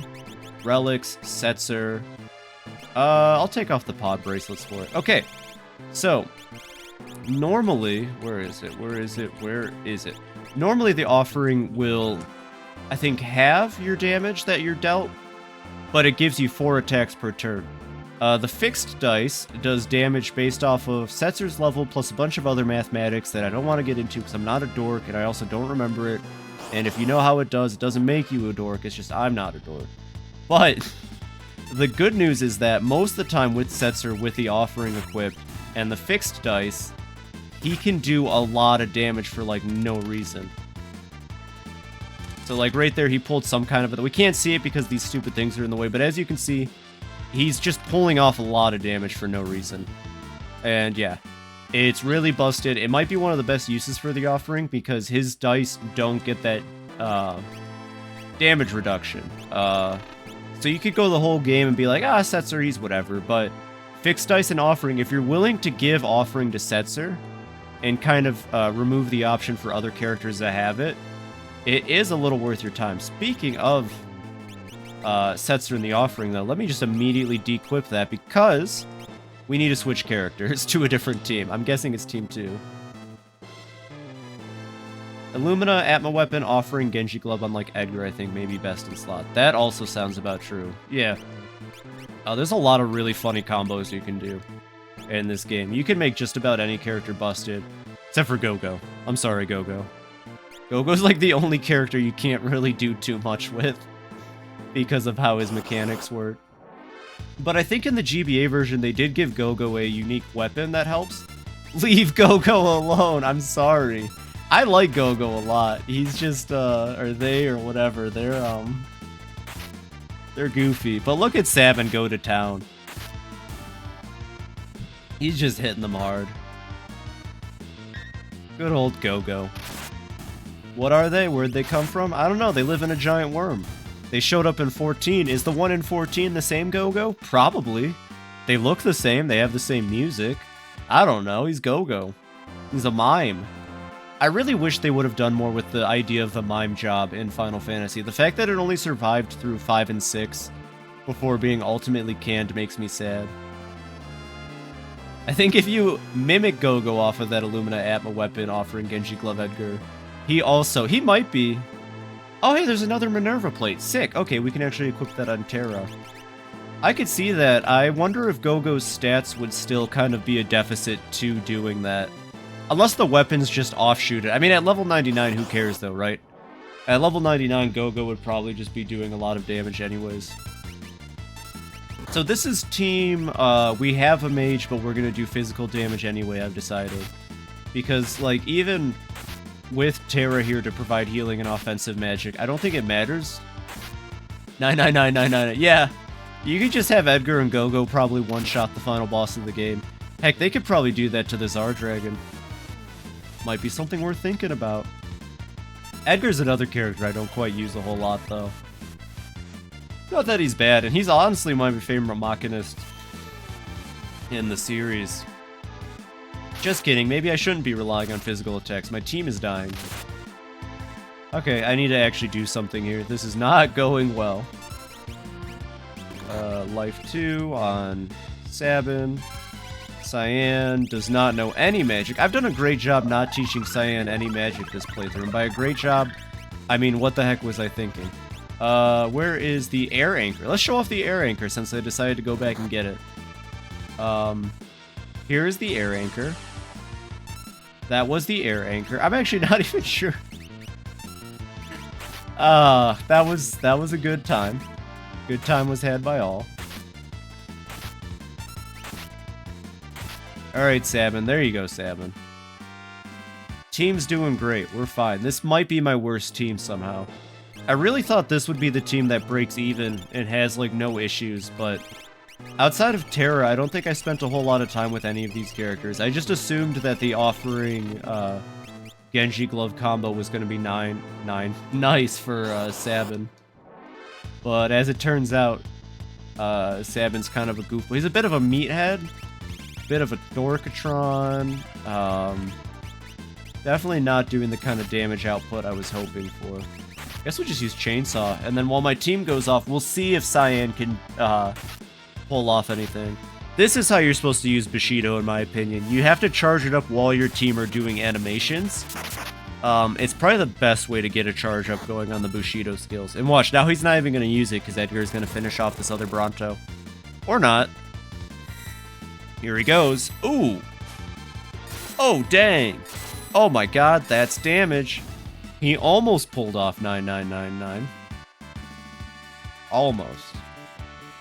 Get some GP, get some magic points. Is this a way?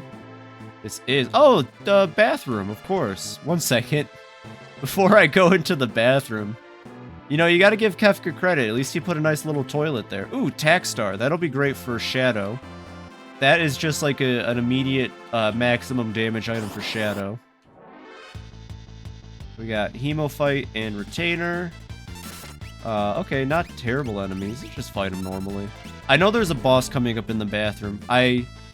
Mainly just because the AVGN video refreshed my memory on this, but I feel like I would have remembered it anyways. There is a boss fight in the bathroom that's coming up. Use the chainsaw. Yeah, Quadra Slam isn't as good as the level 7 Bushido, but it's basically the same attack. Just, you know, if you don't have enough time with Cyan. We'll let Edgar, he kind of cat scratches them. He's like, meow. He learned from Gao, who learned from the cats on the Veld. And Sabin's dead. And Sabin got death rattled with an insta-kill death rattle. Going good, going good. This is team, you guys have let me down, I've decided. Team, what the heck? You guys were the ones I was betting on. You cost me a lot of money, team. Alrighty. So yeah, right over here is just a guy chilling on the toilet. This is probably like a funny joke to Kefka or something, I'm sure. He probably thinks this is great. But let's go fight it. This team hopefully will be able to win. It's Atma. I'm Atma. Left here since birth, forgotten in the river of time. I've had an eternity to ponder the meaning of things. Now I have an answer. Okay.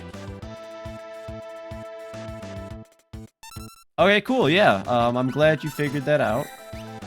Oh, Blitz. Okay, let's see if I can pull up Bum Rush. Just a heads up for everyone, Bum Rush is bright and flashy. I think I messed up that. Yeah, I messed that up. Okay, good job. Nice job. Let us get a haste going on Terra. I'm gonna have Edgar cure the team up. Okay, Terra should be able to just blast through this. I'm gonna guess it's resistant to Holy, but I'm gonna go for it just in case. Something tells me the Atma weapon is gonna resist this Holy magic. I'm gonna try throwing at it.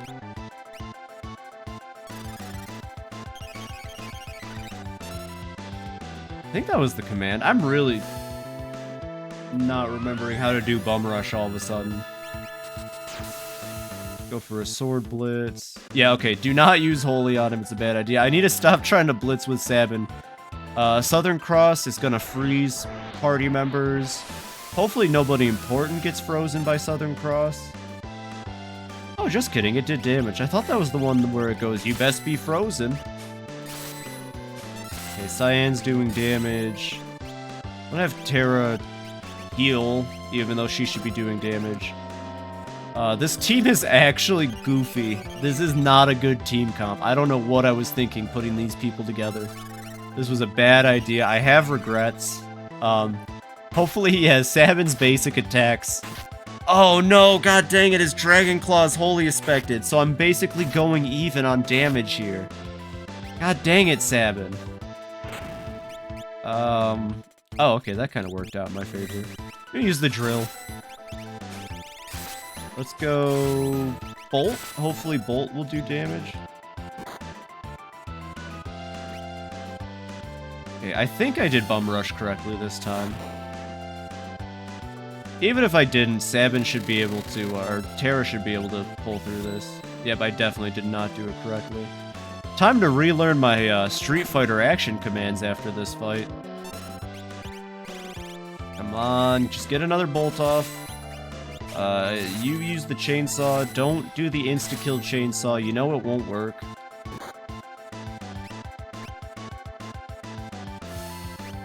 That should work.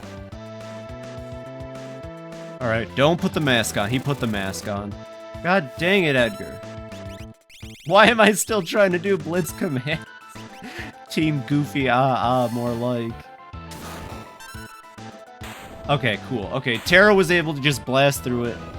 It's like we got these three muscle beefheads, and they're all like, "No worries, Lady Terra, we'll protect you." And she just blasts. She just does the Captain Marvel thing. She just blasts them with like lightning magic. She learned Flare though, so that's cool. And that gets us a save point, which we desperately need.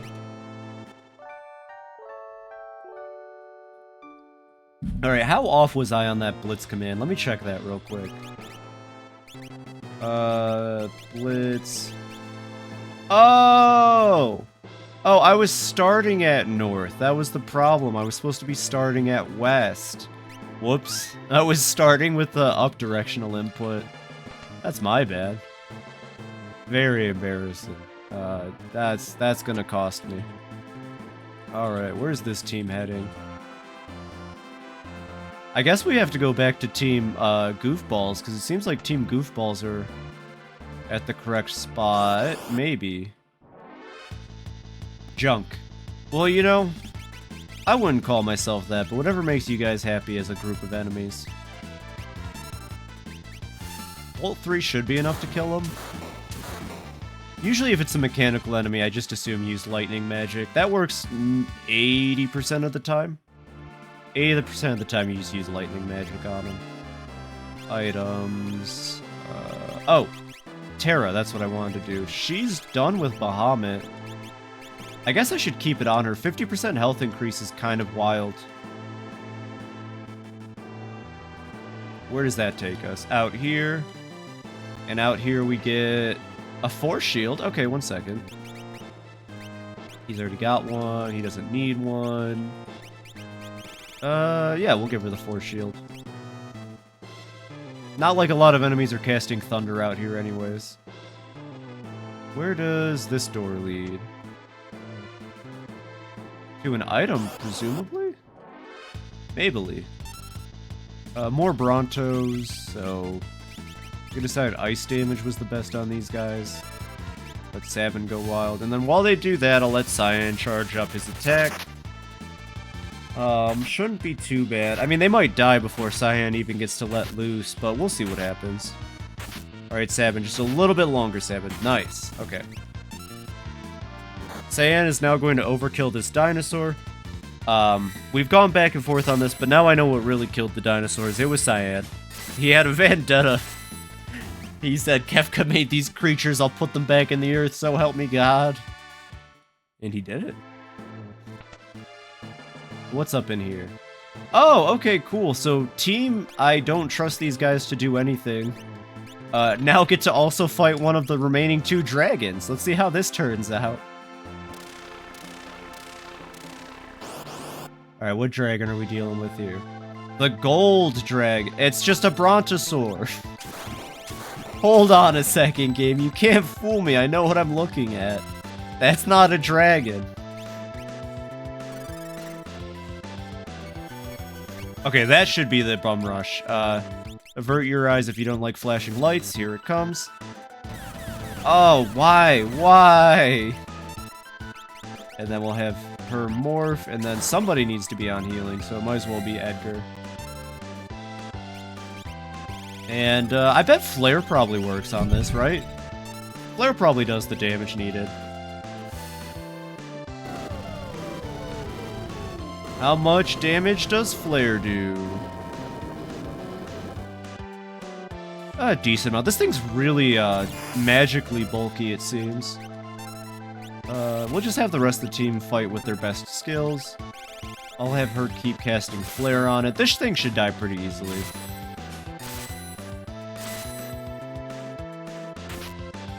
Yeah, okay. This won't be too hard of a fight. We're doing more than enough damage to just melt through its health. Aw, man. She only got off like 1 flare while she was tranced. That's lame.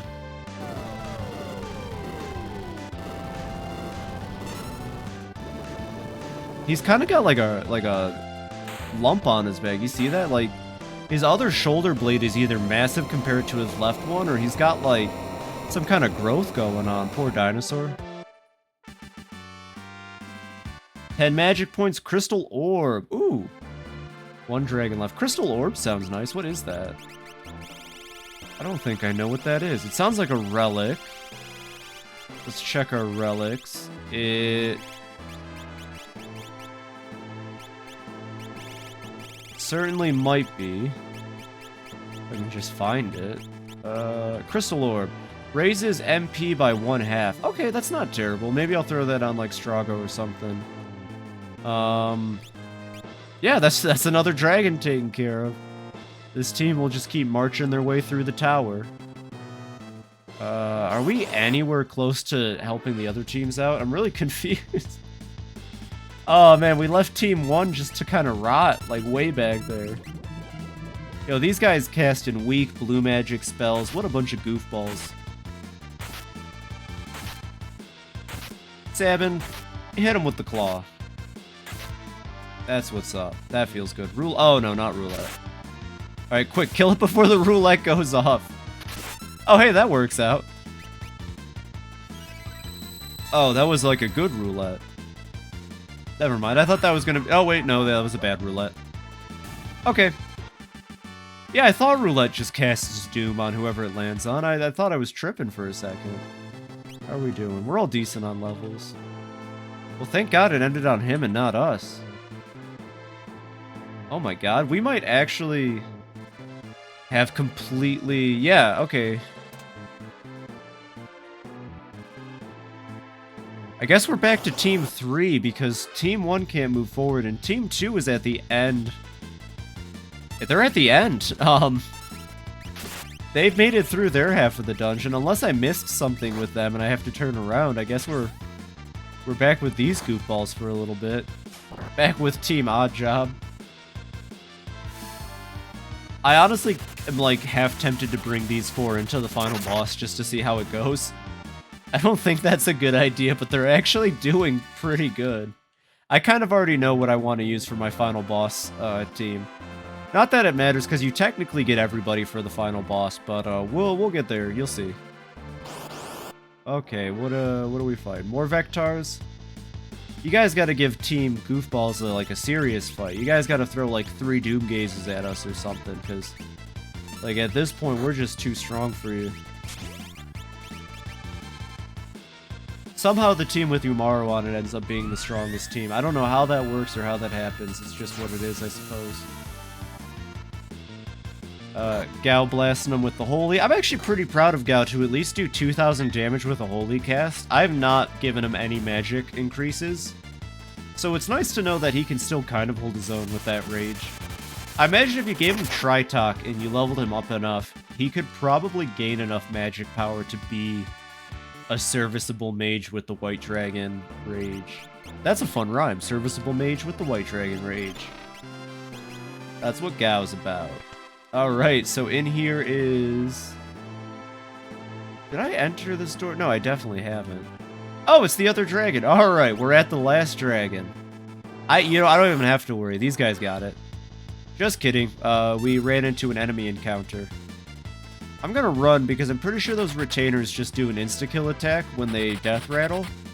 I'm not dealing with that. I have a dragon to fight. Alright, bring it on. Final dragon. Here we go. We've come a long way since the Storm Dragon destroyed me. It's the Skull Dragon. He's casting Elf Fire? Oh, well, I guess Gao liked that because he got healed off of Elf Fire. We'll just have Mog jump, and I'm gonna guess it's undead, so I'm gonna cast Fire on it. It looks undead to me. I mean, we'll see it in a second when this Holy hits it. Yeah, okay, he's probably undead, expected. I don't know what gave it away. Something about that sprite. My god. Oh my god, this team. How? How are they this good? This was like the Funny 18. Oh my god, the dragon's dead. Holy crap, this team. Look at them. Oh, I'm so proud of these people. Got the muscle belt. Defeated all 8 dragons. Dragon seal broken. Oh, we broke the dragon seal. That can't be good. Received the Magicite Crusader. And for beating all of the dragons, you get Crusader. Crusader does teach Meteor. Okay. He also teaches Merton, which I'm pretty sure Merton is supposed to be Meltdown. I've already talked about that. This game has some pretty funny, wonky translations. Merton is not a spell I would ever recommend using. It does a lot of damage at the cost of hitting everybody.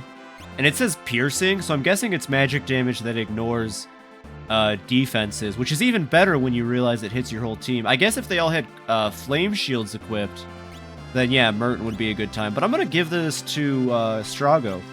We're gonna spit on Tella's grave even harder by having Strago learn Meteor. I think that would be hilarious, honestly. If this old man could cast Meteor and not instantly die from it, unlike a certain other old man that casts Meteor. Use White Dragon, and then Strago. You could use Bolt 3. And then I'll try to also throw Meteor on Celes. I just like the idea of one of the mages having every spell known. I think that's fun. And since she's the only one that's probably going to feasibly learn Ultima before we reach Kefka, that just seems like the right move. Look at Strago, though. I wasn't kidding when I said he's probably my favorite mage to use out of all of your options in this game. He's just this incredibly powerful old man, you know? And there's the trade-off. Mog deflects it with his shield, though! Mog too powerful, you can't kill him. This team is hilariously busted. I am so happy with this team. Watch, he's probably going to try and trade off Mog again, and Mog is just going to deflect with his shield. With his Moogle power. Or Umaro. I don't think Umaro has a really high deflect chance, though. Yeah, here we go. Umaro's probably going to die. Never mind, he missed! It's just an 8-foot tall, like 9-foot tall Yeti, you know? Just can't hit him. Never mind. Even the like guides will say like, oh, watch out, these enemies use trade-off, and you better have Life 3 casted or anything. But, nah.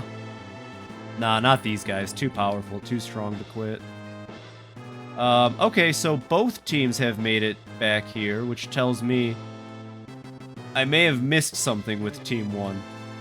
Also, I don't think Strago is going to learn, Alright, so I definitely need to go back to one of the teams. I'm gonna assume it's this team. We're gonna have to go check some doors out. Because I don't know what I'm missing with that team, but with, the goofballs, I definitely searched every area. I feel like I missed a door or two with these guys, so let's go turn around real quick. Crusader's pretty cool. It probably should show off the Crusader summon before we finish it. I think Crusader was like the prototype for the Knights of the Nine, which appears in 7. I know that's like the coolest summon in 7.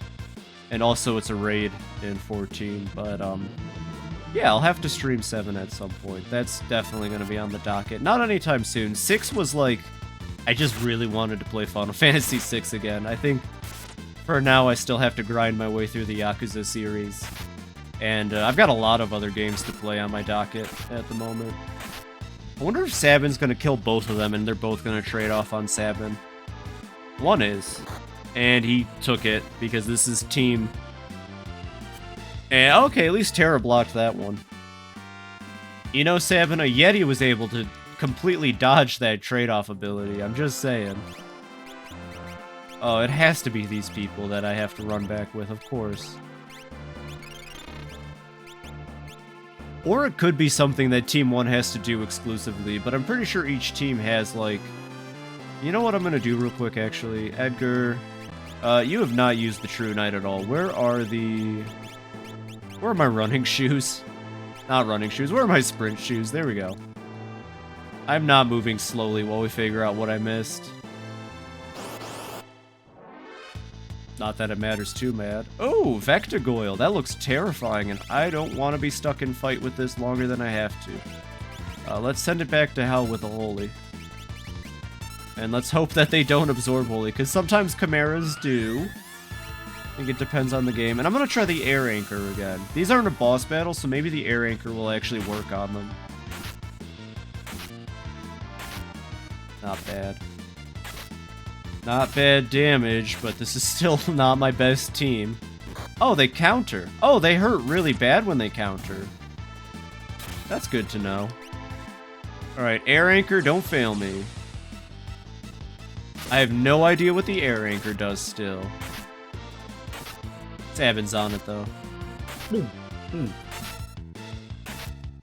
I was drinking water and I had a thought. I wonder if it'd be better to drop... No, I was gonna say drop the Genji Glove, give him a black belt so he could retaliate, but... This door, I didn't go down here. Yep, okay, it was just as easy as that. Received a ribbon. Nice, okay. Go back. I think that's good. That's all we had to do for Team 1. Now Team 2 can head back up. We're getting pretty close now. We're just a hop and a skip away from Kefka's lair. I'm just gonna cast fire. These all look like people that could burn into flame. You know what? That's my logic on this one. These all look like people I can light on fire. Oh, uh-oh. She casted Cure 2 on herself. We'll never be able to recover from that. Oh, those ninja stars hurt. Oh, please don't hit Terra. Okay, Terra survived, thank God. Let's just hope we can survive the fight. Oh, uh-oh. Oh God, does that hit everybody or is it just gonna hit that side? Oh no. Oh gosh. Oh, this is getting bad fast. This is getting bad really fast. Oh, she's dead. Okay. Well, I don't have to worry about meteor casts anymore, but Edgar is probably gonna die to those shurikens. No, no, no, no, no, no, no. Please don't. Not like this. Oh, golly. Okay. Team 2 really is, like, the worst. That's fine. We're not too far back, but, man, I really dislike this team. These guys don't even have lock on their team. How? How are you guys that, terrible at your job? I think we have to refight the dragon as this team, too, so... Everyone sit tight, it's gonna get rough. Hold your horses, we got some fighting to redo.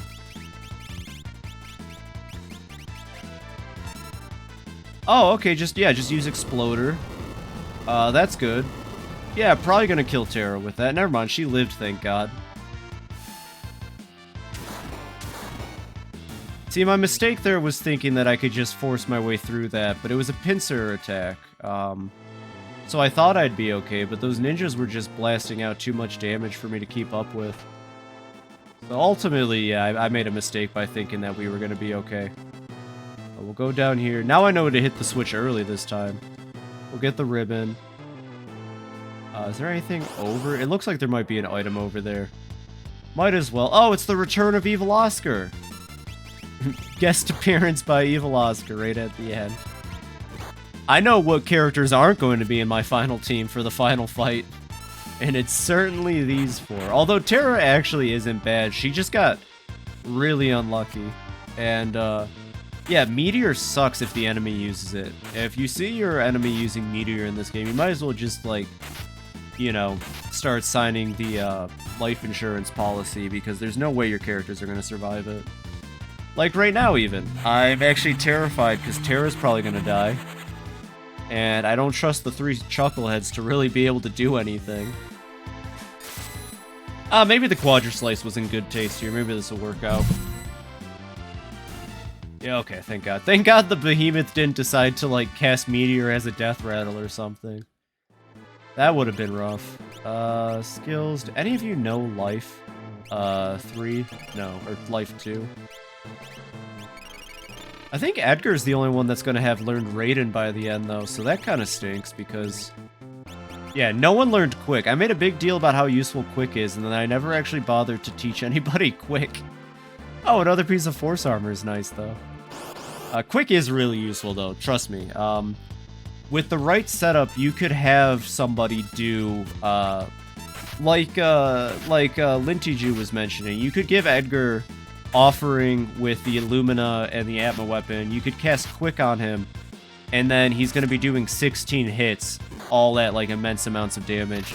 And then you could have Gogo mimic it, so that's, like, 3 turns all in the span of, like, you know, it'd probably end up being somewhere around a minute because of how many basic attacks you have to watch happen, but it'd be pretty cool. Quick is good. Quick is very good.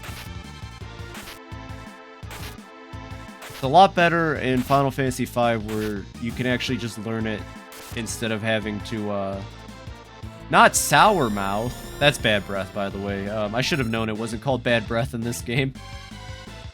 Or maybe there is a Bad Breath, because it looks like Sour Mouth just turned him into an imp and put him to sleep. I'm breaking even with damage again, because one of my claws is dealing an aspect that heals. I don't know what aspect is. I'm guessing it's the Dragon Claw.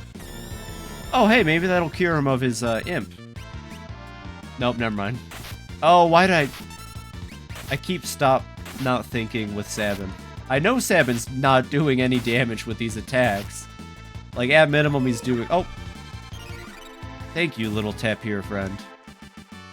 Oh yeah, that's definitely Bad Breath. Sour Mouth is definitely Bad Breath. I wish I could have gotten him to do that on Strago so we could have taught Strago Bad Breath. Because that's a really good blue magic spell to have. I can't think of too many enemies it's useful on, but... You know, I feel like throwing every status effect at an opponent is more useful than, like, trying one at a time. Anyways, I'm gonna blitz this. I think I did that correctly. I did. Okay. Bum rush coming ahead. Oh boy. And then... This should be enough to kill these enemies. I'm not entirely convinced, but I'm going to trust in the game, and I'm going to go use the restroom real quick.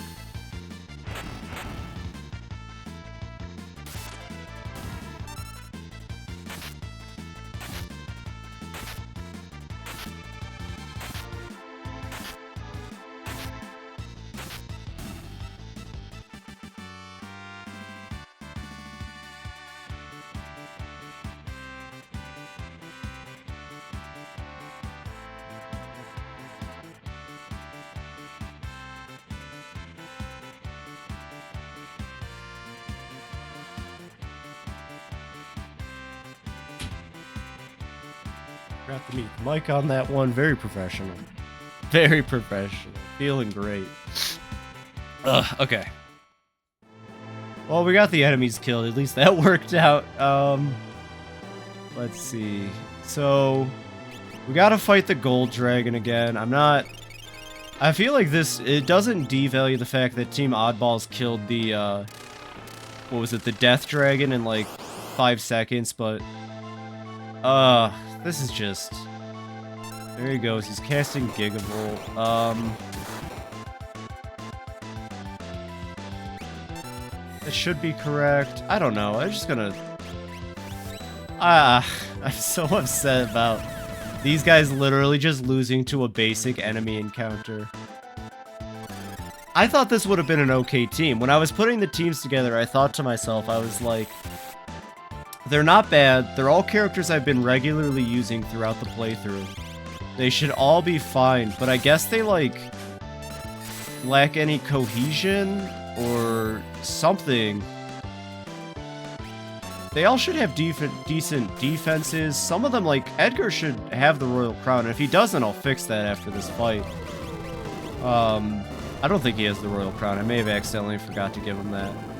Like, it's not a bad team. They're just so boring. This is like the what do you call it? Like the Wheaties, or like the Unfrosted Flakes. This is the Kellogg's Unfrosted Flake team of my playthrough. And it really shows with the amount of damage output / like survivability they have. They don't do anything interesting. They're not funny. You guys need to get a new shtick, honestly. You guys stink.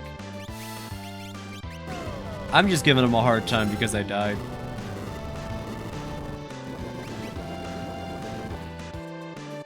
Did we kill it? We killed it. Alright, look at that, guys. Wow, what do you mean we've already killed both the dragons and we're almost out of this dungeon? Bullying? No bullying. We got one dragon left after this. It's crazy. Crystal Orb? Oh, what's that do? I bet it, like, gives you half of your magic or something. Probably. I know what every item in this game does. I am intelligente. Alright, let's just get these people up to their... Please don't... Okay, I was gonna say, please don't be the same encounter that annihilated me. I would be beyond the moon if the next encounter we ran into was the same things that just immediately destroyed me. Okay, he's casted Condemn. That's fine. Condemn isn't terrible. We can survive it. I'm gonna try the air anchor again. No. Now's not the time to be trying out stuff and seeing what's fun and what works. Now's the time to play it safe so we can get away from these psychopaths. And never see him again for the rest of the playthrough. He's gonna trade off, and Cyan's probably... Oh! Hey, look at that! Cyan actually dodged the trade-off. Good for Cyan. Good for Cyan. Will Sabin dodge the trade-off? Or will Sabin die of doom before he finishes his 8-strike flurry of claw blows? No, he's gonna die from the trade-off. Congratulations, Sabin, you've done it. What are we looking at? There's that. I'm gonna heal him up. I mean, we're like steps away from being done with this team. And I do not care. I'm going to keep him fully healed. We literally just have to walk up and stand on this. Okay. And now Relic. I don't need Sabin to have the offering anymore, so I'm going to de-equip it from him. And we're going to switch teams back to Team Goofballs so that I can pretend that none of that happened and we can play with the Goofballs a little bit. And then we can switch back to Team is okay. Look at these funny people, though. You know what, Gao? Gao, you know how to cast Fire 2. I want to see how little damage you can do with a Fire 2 cast, honestly. He probably won't do a whole lot at all. Yeah, like 500. That's okay, Gao. That just makes it more impressive that he's able to pull off 2,000 with a Holy cast. I'd say. But that's why we got Strago. Strago's here to do the magic damage. Gao's just here to be Gao. We go back down. We fight enemies, of course. Brontosaur. See, I'm not even afraid of Brontosaurs and Evil Oscar with this team, though. Like, Gao will just White Dragon up. He'll just cast Fire 2. Umaru's already on the prowl. You can see Umaru's already ready to just annihilate somebody. He's got his fists ready. Umaru's always fishing for a fight, you know? He's just gonna throw Strago at the dinosaur. Strago, as we've learned at this point, he's made of adamantium. He doesn't want to admit it, but he is the original Wolverine. And Umaru knows this and takes advantage of this by tossing him at the enemy like an insane person. I should not have done that because I just healed Mad Oscar, and that's...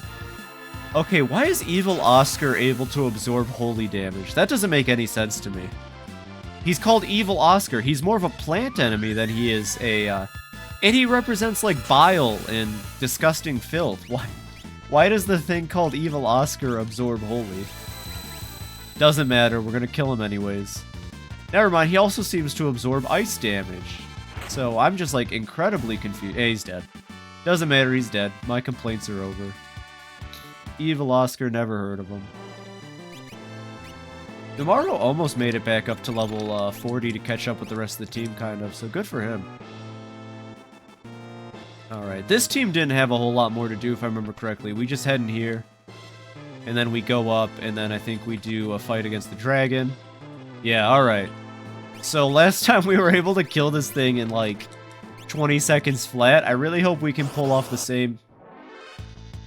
Just kidding, we got a normal encounter. This happened last time. This is actually exactly the same way it happened last time, so... You know what, actually? We're gonna fight them. I'm not scared of these guys. We'll take them out easy peasy.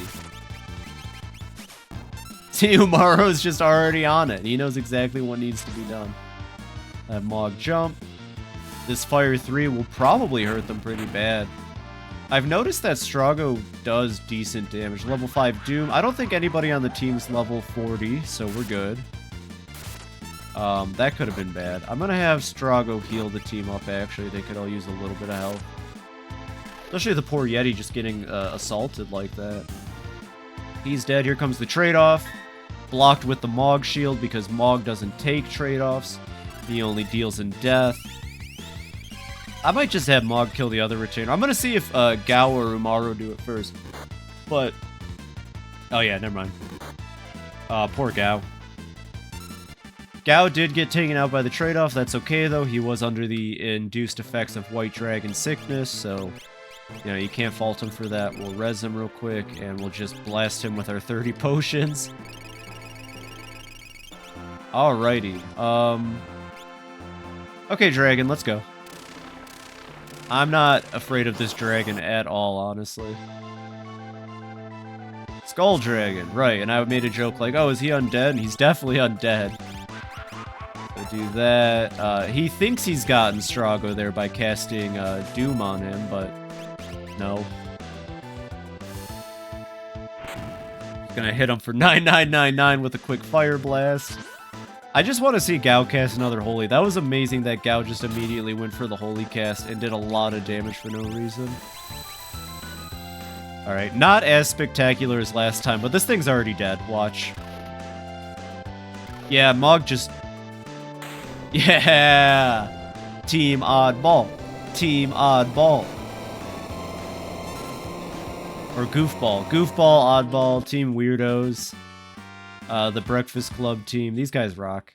And the Muscle Belt. I need to see what the Muscle Belt does. We anger the Red Sauce. It goes crazy. We get Crusader. Okay, gonna give that to Strago. There's really not enough time for Strago to learn Crusaders, Merton, but I really hope that he can learn Meteor. He gets a learning level of 10 per, so we don't need a whole lot of AP or magic points for Strago to be able to learn Meteor. Maybe he'll be able to pull it off. I could grind it out, but let me check what the muscle belt does real quick. I'm guessing the muscle belt is a relic. That also sounds like a relic, honestly. Of course, I always miss them when I look for them. You think they would just be at the bottom. Oh, here we go. Raises HP by 1/2. Oh! That's pretty good, actually. You could throw that on somebody. Actually, shoot. Wouldn't it be funny if we... No, because I don't really use the Blizzard Orb. Let's give him the Muscle Belt. I think that would be really funny. We'll drop the Blizzard Orb, which will reduce his magic power, but... Oh, I never gave Gao relics, huh?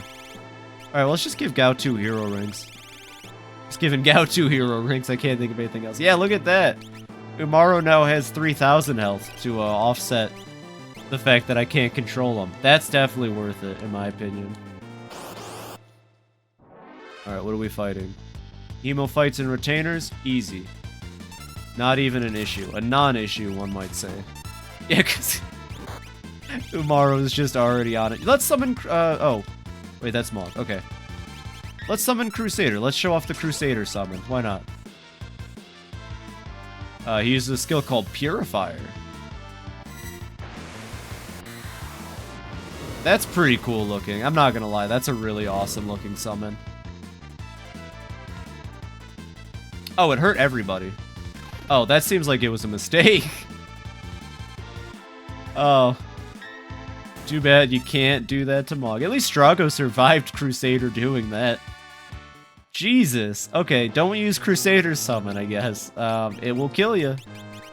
It'll annihilate you if you're not prepared. It did a lot of damage, though. What is with Final Fantasy VI in spells and summons that hurt everybody? Like, between Merton and Crusader, I just feel like the dev on this game really wanted you to feel bad trying to do anything that was, like, worth a lot of damage. Alright, so back to this team. We go to Setzer. We remove the pod bracelet and give him the offering. Yeah, Setzer alone should be able to win us most of the fights now with his fixed dice. Equipment. I'm going to give Locke that second set of force armor. And I'm going to give him the force shield just so that he doesn't die as much. We have another red cap I can give to... And we'll give him the power sash. Yeah, okay. They love a high risk, high reward. Yeah, especially in 6. Just makes me kind of not want to use some of the things that we can. Oh, we're back in the old Magitech research facility. So Kefka definitely just, like, turned the entire Empire into a giant pile of rubble because he could. What a clown! What do we got here? Brontos and Evil Oscars, not a bad... Okay, here we go. Now you can see the fixed dice without it being on enemies that are stacked. Of course, he's probably not going to do, like, any damage. So, from my understanding, the way it works is it's the first dice plus the second dice amount, or it's the first time times the second dice. I guess Setzer just wanted me to look like the biggest goofball in the world, though, because he decided to do no damage with it. I know the fixed dice offering is a good combo. And I've seen it pull off, like, back-to-back 9999s, but maybe that's the point. At the end of the day, he is the gambler. Maybe I'm just playing with too high risk, high reward of a... Yeah, there we go. He just pulled a 4,000 out. That's what I get for playing higher... Oh, there we go. 69,000. 2,000. Yeah, okay. He's a gambler. What can I say? You know, Setzer exists just to gamble. Has Celes learned Ultima yet? Oh, but she's really close. Okay. She will definitely have Ultima for the final boss. That's one of the important things. I wanted to be able to show off Ultima. I'm kind of hoping Strago can have Meteor prepared so we can show off Meteor too for the final boss. Even though we've already seen these spells be casted by enemies, it'd just be nice to, you know, have our teammates actually do it. Do that. Setzer, use your gamble attack. Locke, I want you to capture the behemoth / steal from the behemoth, because I'm pretty sure it has a good item that we can steal. There we go. There we go. He's not doing terribly. He's doing decent enough damage for the fixed dice.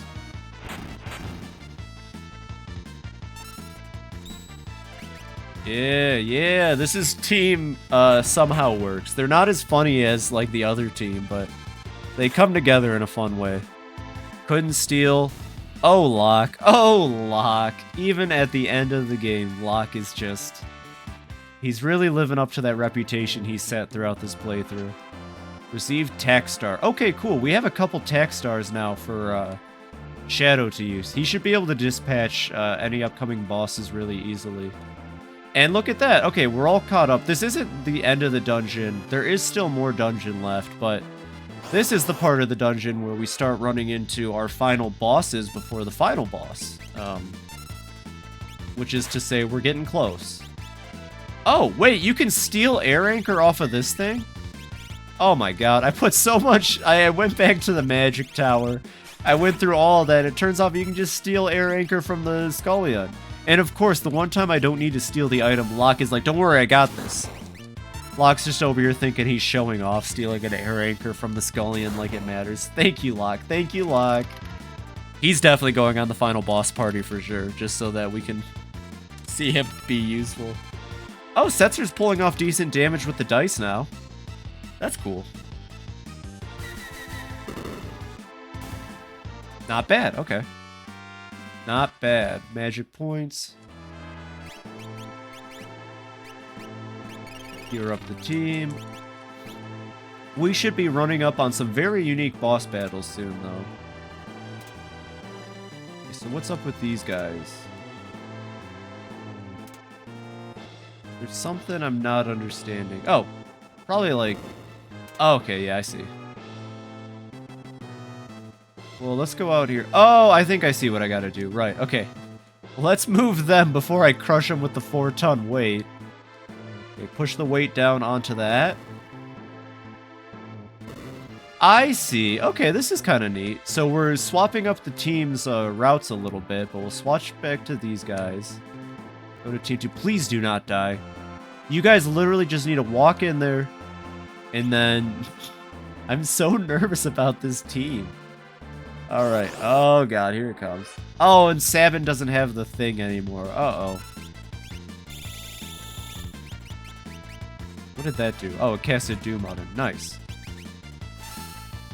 Okay, Sabin. Just, punch him normally. You're good. He's still gonna do 4 hits, I think. Or no, he's gonna do 2 hits. Not as good as if he had the offering.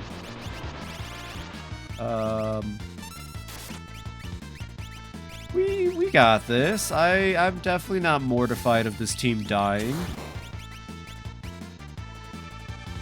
Yeah, certainly. These guys are fine. They'll be fine.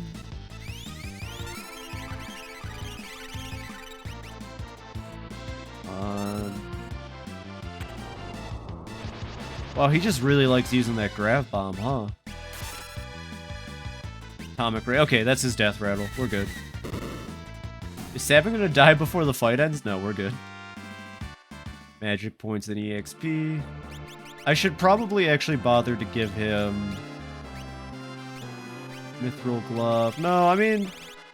Let's give him the Atlas Armlet, since I am mainly using him like that. And then equip... I think I said... No, he's got the Regal Crown equipped. He's good. Okay. Well, this team has to go this way. Stand over here. I don't even want to know what happens if you accidentally drop the 4-ton weight on your team. I'm just guessing it's like a goofy instant loss or something. That just seems like how Final Fantasy 6 would roll. It would be like, oh, you didn't move them out of the way, so they all got crushed by the 4-ton weight collectively, as a group. And they're dead now. Congratulations. And then that opens a door for this team. And good, I want more fights. I want Strago to learn Meteor, so I don't mind fighting. Anyways, every other team's kind of struggled on the Scullion. Let's watch this team now just kind of put it in its place. Mog's just gonna go jump and probably annihilate it. Umaro's hitting in with the hard ones. I feel really bad a little bit because, like, Realm is an actual character. She doesn't get a whole lot of, like, plot But we actually just shafted like an important story character so we could bring the giant stinky Yeti in. And I love him, don't get me wrong, I love our Yeti. But I guess that just goes to show how much I don't care about using Realm. Comparatively. We'll have Mog heal just in case this bolt doesn't kill it. Oh, it's killed. And Strago blocks it with this shield. Alright. Oh yeah, Umaru can't cast magic. Someone should make a hack of the game where you can teach Umaru to be a mage. That would be hilarious. He just randomly is out there casting Meteor and stuff. How close is he to Meteor, by the way? Oh, he's already almost learned Meteor. Perfect. Strago will surpass Tella in every aspect. He will be the ultimate mage in Final Fantasy. You know what? I've answered my question. It's not Grahatia. Strago is the strongest mage in Final Fantasy. I will die on that hill. Look at that old man. You tell me he's not the most powerful? Oh, we have a boss fight again. Oh man, I'm actually really happy it's this team. Okay, here's the Guardian. I believe the Guardian was part of the Omega raids for the Final Fantasy VI portion. It has a really interesting sprite compared to like everything else in this game. The Guardian almost feels like Square Enix wanted to take an attempt at that thing Super Nintendo games were doing, where you would make a 3D model and then like vectorize it and turn it into a 2D sprite. I don't know why the Guardian looks so off compared to every other sprite. Like, every other sprite looks 2D, but the Guardian looks like they wanted to try to make something that looks 3D. I'm not sure what they were going for. It looks cool. I actually think the sprite looks really nice, but it's the only one in the game to have this kind of, like, weird level of detail to it. It's very interesting. Anyways, Mog's just gonna come down and do a lot of damage. Team going strong. You can't stop these people. We will definitely, as long as I learn magic points from the Guardian, we'll have Meteor after this. It'll be great. Have Mog do a jump. I need a save point. I definitely need to get to a save point sometime soon because we've gotten a lot of progress in the tower, and I would be really upset. Included battle program. Uh-oh.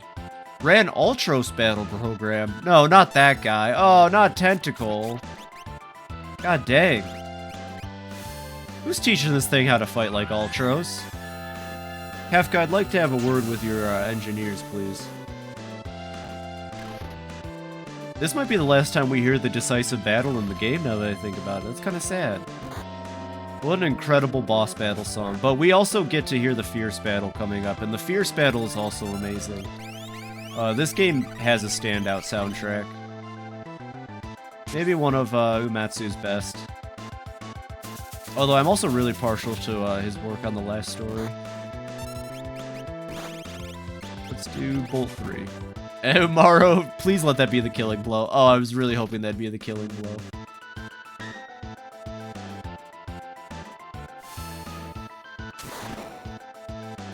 Okay, that's the Guardian taken care of. Not too bad. Obviously, if you fought him long enough, he would cycle through a lot of different programs. He would have different bosses from earlier in the game. It's like a fun, reminiscent boss, kind of. Hey, look at that. We learned Meteor.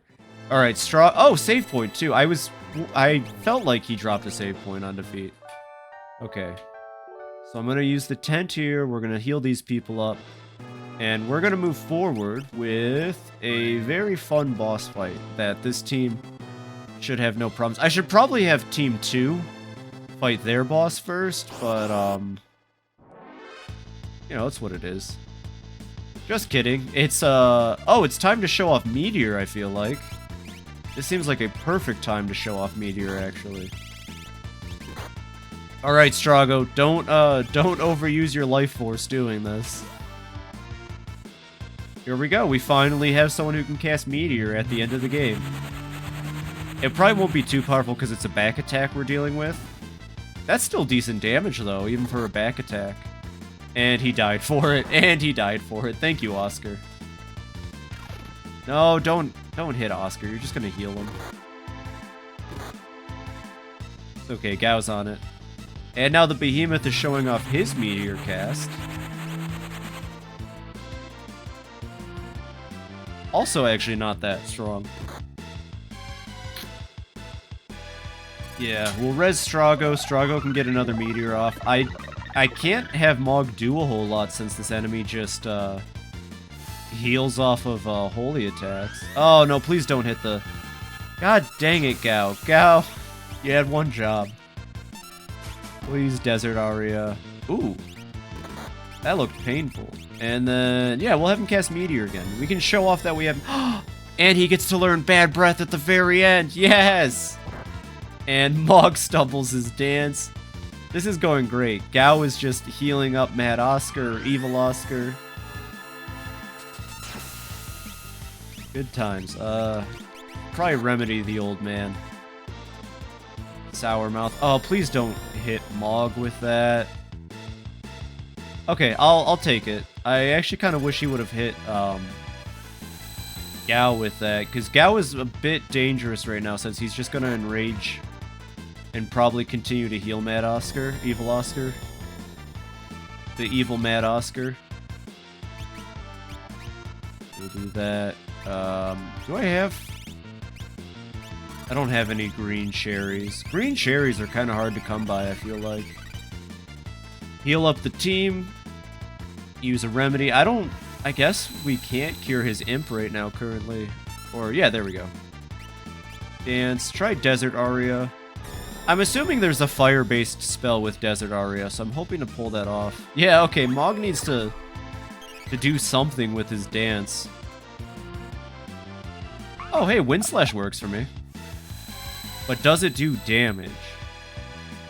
No, it heals him. You know,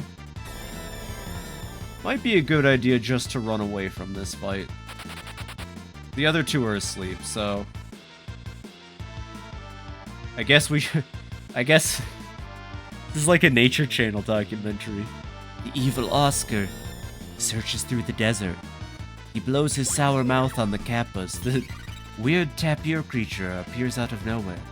The Kappa wakes up dazed and confused, doing some sort of ritualistic courting dance. Or the other, Kappa.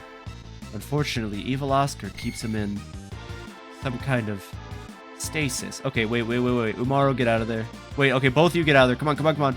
Leave. We're not fighting this fight. Run. No. Please don't hit. Oh, for the love of God, just miss. The Kappa sits sleeping in the desert, not knowing that evil Oscar has his evil eyes on him. Unfortunately, evil Oscar has really dumb AI routines and will continue to cast Sour Breath.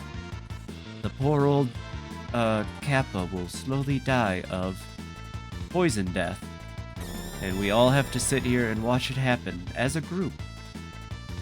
The Kappa can sleep for up to 258 days. Thank you, little tapir friend. Alright, run. Just get out of here. Just run, just get out, just go. He's immediately going for the Sour Mouth again. Once again, we're back in the desert. It is calm, but tragic. Evil Oscar could really use a dentist. I've seen bad teeth, and then there's having like copper, bronze, like that's bad. Like that's a lot of coffee, evil Oscar. I know I'm just a nature show documentarian, but perhaps you could work on your bad. Maybe if you didn't spew up sweet and sour sauce all the time, people would like invite you to things more, evil Oscar. The tapirs once again come. All right, come on, let's go. Let's go. And he's immediately going for the sound. And we blocked it with our shield. Come on, get out of there, Strago. Come on, Strago. I believe in you. You can run. Yes. Okay. Screw you, evil Oscar. Exactly why he doesn't get invited to things. He's got bad breath, and he's got gross copper teeth. Does this just lead out that other door? No, where is this? Okay. Oh, my nose is starting to stuff up. Come on, I got like just a little bit more game left, Sickness. You can stay back.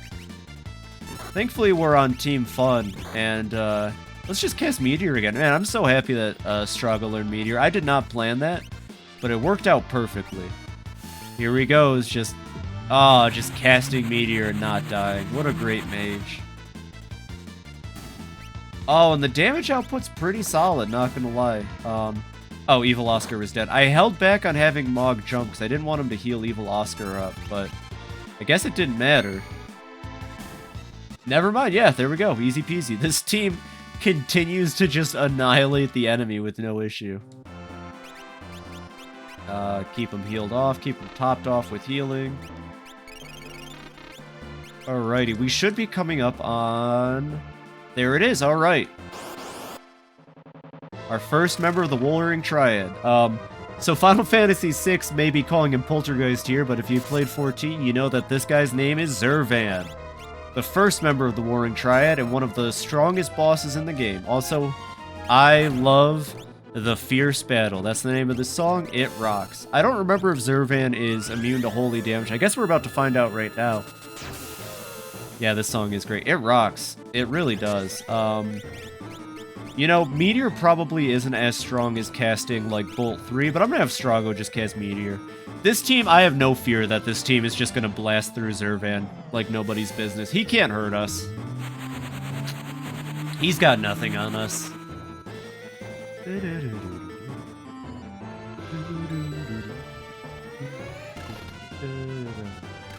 Mog, what the heck, man? Maybe he's, like, resistant to holy damage. Stop. Little child, stop. I'm terrified of you. I love the spell stop. It's just called stop. And you see it up there, and I just imagine the enemy's like, stop, nope, I'm done. I'm not dealing with this. Let's dispel that, though. We can't have Gao be stopped. Ooh, uh-oh, Blaster did nothing. Never mind. The spell Blaster was not that good. Get him, team. Maybe should have had one of the other... Oh my god, Umaro's just eating fire threes to the face like nobody's business. He might also just be very defensively bulky. Like, the trick for this fight might be that you're supposed to be using magic on him. Because even Gao is doing, like, upwards of almost 4,000 damage on a spell cast, which does not seem right for Gao. No offense to little Gao. Like, he's cool, but he's not 4,000 damage on a holy cool. I guess he is now. There we go. We'll just keep blasting him with magic. Just keep hitting him where it hurts. Umaro goes in for the hit. Mog comes down with the beautiful 4-hit Dragoon jump. That's what it's all about. That's what I'm here for. Everybody on this team is just absorbing fire damage like it's nobody's business. Zurvan did not stand a chance against the Odd Squad. The Odd Squad, that's their name. You can't fight the Odd Squad and expect to win. These people have it. Oh, Southern Cross might be a problem. Let's see. Nope, Southern. I'm sorry, Zurvan. I know you're really trying, man. I know you really, you thought that you had it. Member of the Warring Triad. Oh, this is hilarious. I am so proud of this team. You know, this is the first playthrough I've honestly attempted to use Gao and it worked out. Bringing Umaro along was a meme, but it's the meme that keeps on giving. Strago, I mean, like, I knew Strago was going to be good. He just blocks the wave cannon like nobody's business. Oh my god. Poor Zurvan. He wasn't ready for this. He's literally beaten by an old man, a Moogle, a small child, and a Yeti. Oh, and now the other teams are gonna, like, actually struggle through their Warring Triad fights. I'm gonna have so much fun here, watch. And then the other 3 teams, or 2 teams, are just gonna be, like, dying. They aren't gonna know what to do. Ooh, Flare Star sounds dangerous. Ooh, that looks very dangerous. Oh, wait, it's not gonna matter, though, because that's fire damage, right? Yeah.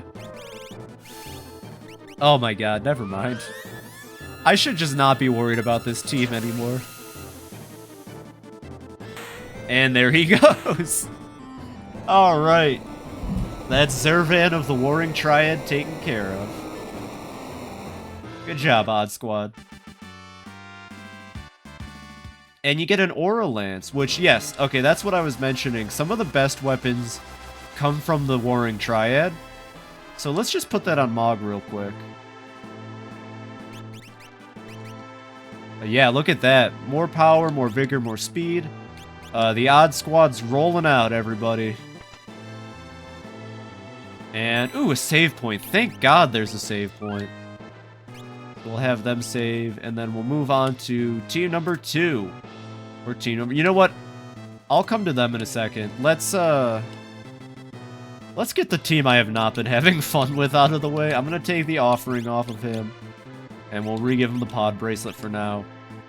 And let's switch back to team number 0. We'll give Sabin back his offering. Alright, let's... Like, how bad can these guys do, you know? Never mind, I don't actually think... I think I might have missed something that I gotta do real quick. We might actually not be on team number, these guys. And also, yeah, if you really wanted to min-max Kefka Tower, you could continue to... Like, so I got Ragnarok equipped on Celes, or I could have had the Illumina, but I've got the Ragnarok equipped on Celes. You could easily drop that and then give it to Terra, for example, or the Paladin shield that's teaching her Ultima. You could swap between it and do stuff like that. These guys almost immediately lost to this fight, by the way. Like, almost right out the bat, these 4 just took missiles to the face, and it almost costed us the fight. And that's what I get for kind of not paying attention and doing basic attacks, but still, these... And there goes Cyan dying from a Doom counter. Sabin pulling out a nice, like, 4k per barrage. Atomic Ray. Okay, that's the Death Rattle. Should have... Yeah, it should do, like, no damage. I'm pretty sure I put a Force Shield on Edgar. Okay, let me double check, because I feel like... Maybe I was supposed to go down that hole that Mog found and hit a button or something. Let's just double check out here real quick. Yeah, okay. So, swap back to this team. I guess we jump down this hole. Yeah, that's what it is. And then there's a switch we can hit. What does this take me to? I want to know real quick. Oh, just a way back out if you want to leave. But we're good. We don't need to worry about that. So that switch probably opened up a door for one of these teams. Does not look like it, though. Oh, jeez. I'm having brain rot, something fierce real quick. Let me, actually, let's not even fight this fight. Let's just get out of here.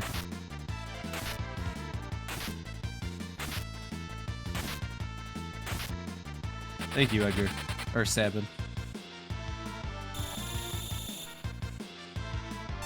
Come on, Sabin. There you go, Sabin. Alright. I'm definitely having brain rot, something fierce. Where am I supposed to go from here? So Mog's on his switch. He's good. There's no door. Like, there should be a door here, you would think.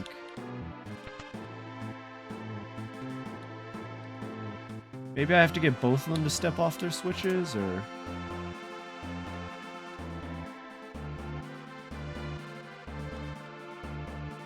No, I hit a button too fast there, that's all that was. Yeah, because there's supposed to be like a door on both sides, but there ain't.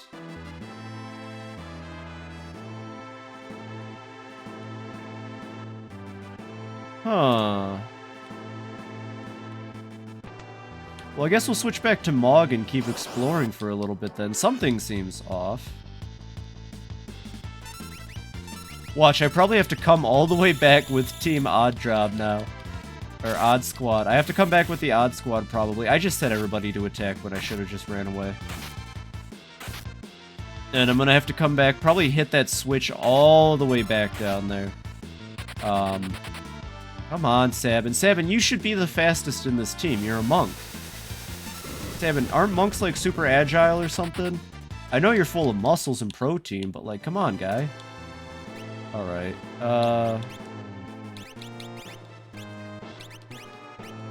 This dungeon is, a lot more complex than my poor puzzle-solving brain can handle. Here we go. Back to Mog, back to the Odd Squad. They walk everywhere because they don't care. Down through this doorway. Oh, okay, that didn't take us too far back, actually. Thank God, I thought we were going to have another long trek ahead of us with my favorite people, but I guess not. Yeah, this path opened up, so if we go back out here... That's what it is. Okay. So Mog needs to step on that switch so that these two teams can go over this way.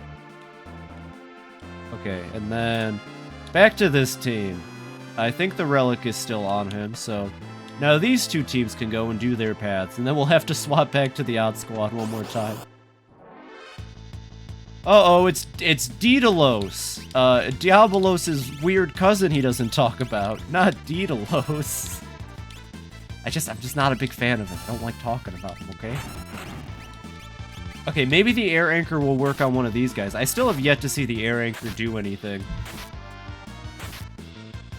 So maybe if we're lucky, the air anchor will bless us with a fun little thing. Daedalus used a skill called Firewall, which just seems a little ahead of its time, and we didn't even see the air anchor. Amazing. Good job, team. Oh, wow, that was fast. Alright, we're at our second Warring Triad fight already. This is Goddess. I don't remember what she's called in 14, but that's probably the correct name. Anyways, this is a pincer attack, so I'm really hoping that we don't... And Sabin's asleep. Okay. Starting good. Does he have haste? Okay. So the idea here is going to be keep Terra alive and have Terra just do all of the damage, and everything should be good. Sophia. Thank you. It's Sophia. So this one's Sophia. I don't remember anything about this fight, kind of like with Zervan. And this team spooks me because they have so far proven to not be all that useful. I'm guessing she is Holy Aspected, though. If Zervan didn't absorb Holy, either her or Sephiroth do. It could be Sephiroth, but okay, yeah, Flare does enough damage, so I'm not too concerned. Actually, amazingly, this team's kind of pulling it together. Maybe the trick was just letting Sabin fall asleep the whole time. I never thought to just let Sabin sleep while the rest of the team does the work. I should probably heal him, though. Oh, hey, the Tapir! Thank you, Tapir of sleeping energies.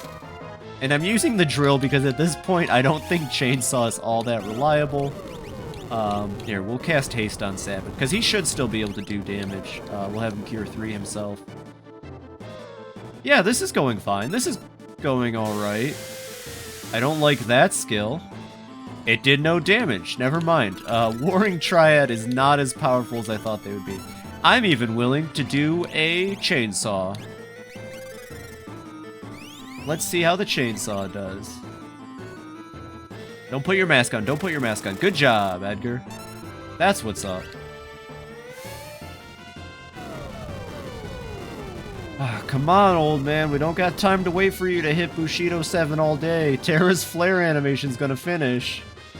Wait, is she seriously only casting Bolt 2? Is she only casting Bolt 2? Really? Sorry, I couldn't help myself. Actually, she should be casting Bolt 3. What a loser! Exactly, you're right. She should only be cast... And she's dead. Okay. Good job, team, Team? We did it! We killed Sophia. 10 magic points. Oh, the Excalibur! Well, I guess she was just holding on to the Excalibur. Go team! That's what they are at this point. They're just team. And I will give Edgar the Excalibur, because why not? I'm probably... Well, actually... We'll give Terra the Excalibur. She deserves it. And you know what else she deserves, but I think I've already given it to other people. She should probably have gotten the other Force Shield, because I think the Force Shield just protects against all elements. Good job, team. You guys aren't totally useless. You proved yourselves at the very end. Okay, so that just leaves... I guess we'll run Team Odd Squad back up to their position. They're good. This enemy's just called Enoch? Enoch? Like innocent is what I'm kind of getting out of this. They don't look very innocent. They look awful. I would hate to fight something like this. You know what? I haven't seen Mog cast magic in forever. I don't think he's built to be a mage, but I kind of want to see what his damage output is with a Fire 3. Because Gao is starting to actually do more magic damage than I would ever have expected Gao to do. I guess if you're ever looking for a good rage, teach Gao White Dragon. Thank you, Mog. Gao could have used that healing. Okay, hopefully this Bolt 3 takes care of them. Because they are confusing all of the odd squad, and I don't appreciate that. There goes Mog. Uh-oh.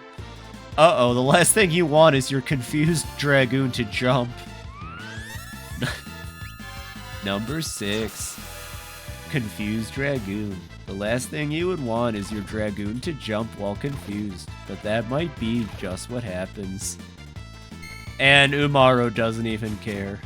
And Umaro threw Mog into the, into a teammate. I think Umaro threw Mog into himself somehow. I don't actually know how that worked, but they both fell out of confusion. There we go. Get some magic, get some EXP. Alright, Odd Squad, we're almost out of here. I kind of just want to throw these four at the final boss, but I'm going to try to divvy it up between characters that have all left good impressions on us throughout the playthrough. And also Celes, because I'm biased. And I'm the streamer. But first we got to get to the final boss. Okay, this was the enemy encounter, kind of, that defeated us, except instead of two, that's just that meme. That's just that meme of that guy that's gonna explode if he doesn't say the thing he wants to say.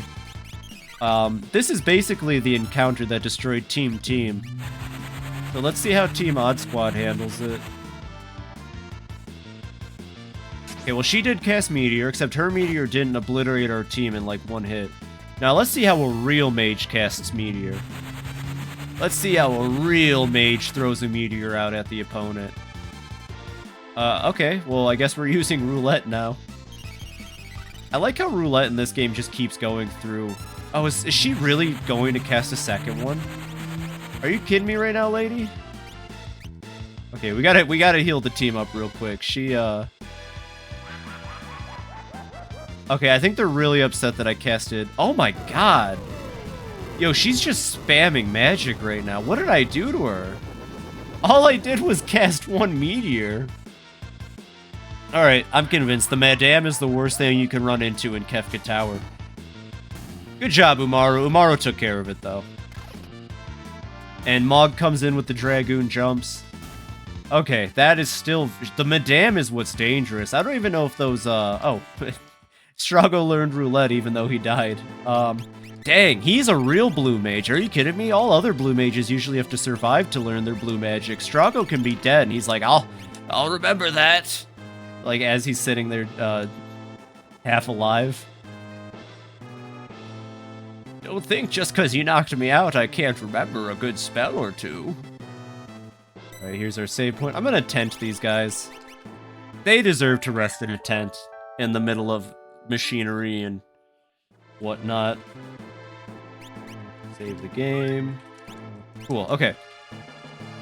Now we just gotta go back to team people that are competent. Team competence. We got team, team oddjob, and team competence. / team Ultima, whatever you want to call them. How close is she to learning Ultima at this point? Literally 91%. She will probably learn it after we fight the Warring Triad. I would like her to learn it before their Warring Triad fight, though, so maybe we can get lucky here. Throw a Ninja Star. Oh, I forgot to give him the, I forgot to give Setzer back the, offering, so he's only gonna throw it once. It probably won't be as powerful that way, but, you know, maybe. No, yeah, it's, that's what I get for gambling. Man, no wonder the Gambler class only existed in one game. I know how they feel about RNG now, but back then they were probably just like, what did we do? But Setzer don't care. He blocks it. Alright, come on. How much magic are we getting there? 3 magic points? Not enough. But Celes learned Vanish, so... You know, the Vanish X-Zone trick is alive and well. Alright, here we are at the last member of the Warring Triad. Sephiroth. Not to be confused with Sephiroth. And no, his name's not Doom. This is Sephiroth. He's rotting, as you can tell. Strategy for this one should be about the same. Who got frozen? Locke! Come on! Locke! Immediately as soon as the fight starts, he's the only one that gets frozen. Are you kidding me?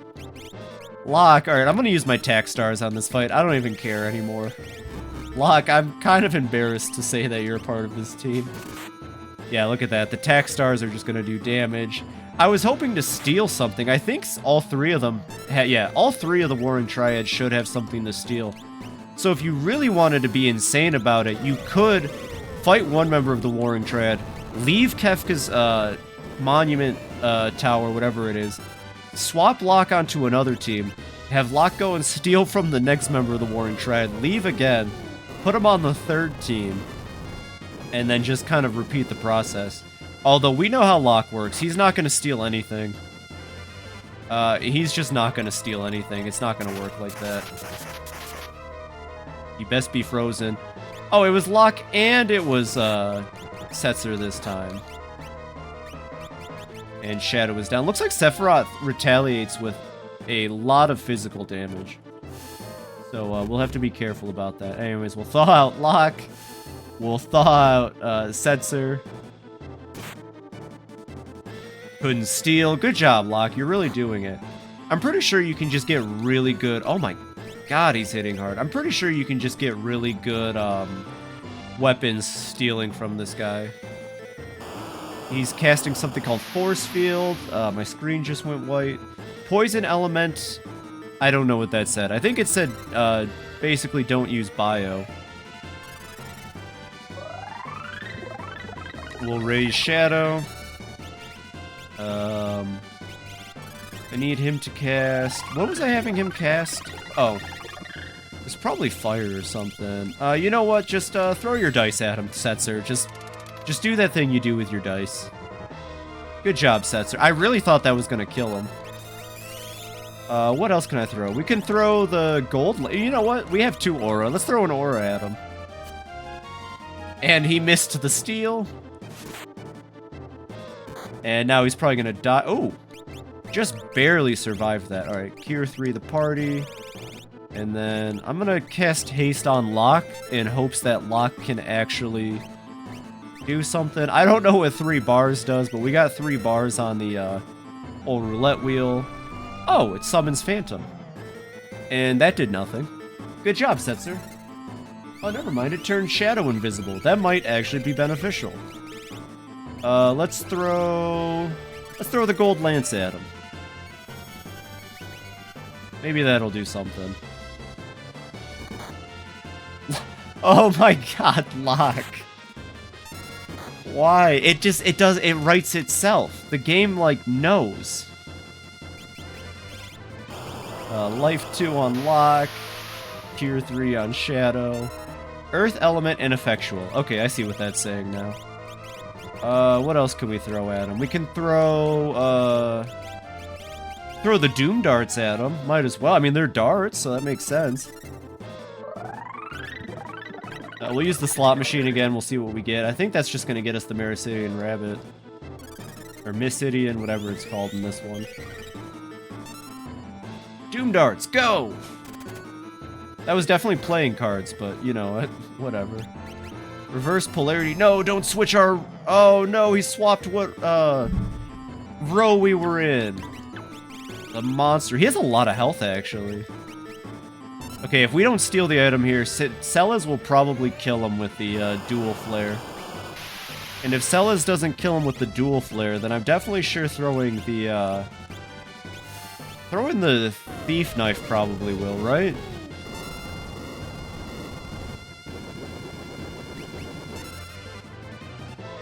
Yeah, the dual flares will definitely kill him. You know, for a guy called Doom, he doesn't even cast Doom or Death. Kinda lame. There we go. And that's the third of the Warring Triad taken care of. That means there's nothing between us and Kefka.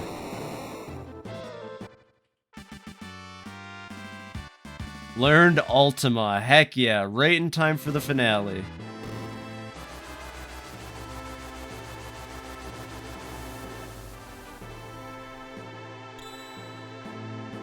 Okay, let's see what the... Defeat the statues and magical power will not disappear. Kefka drained the statue's power. The source of magic? Uh-oh. That was some really not the best sentence structure, but at least I understood what it was trying to say. Oh, Skyrender is a katana. Good to know. I guess at the very end, Cyan gets a katana that I'll probably never use. Alright, use the tent. Save the game. Let us enter this pipe, which takes us right out to the final switch. Alright, here we go, everybody. This is it. It's time to finally claim our world back.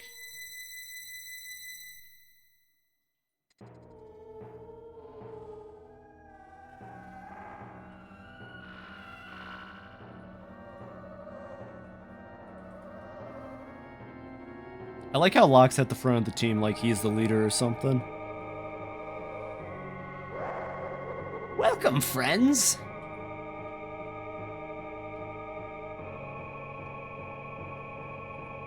Oh, we're friends. That's cool. I'm glad we're friends with him. Oh, there he is. I knew you'd make it here, so I've prepared some suitable entertainment for you. How long are you going to let Oh, wait. How long are you going to let destruction continue? I've tapped into the ultimate power. Observe! Such magnificent power. You are like insects to me. I will exterminate everyone and everything. Not Strago. No, that's not gonna hurt him. People will keep rebuilding the things you take from them. Then I'll destroy those too! Why do people rebuild things they know are going to be destroyed? Why do people cling to life when they know they can't live forever? Think how meaningless each of your lives is.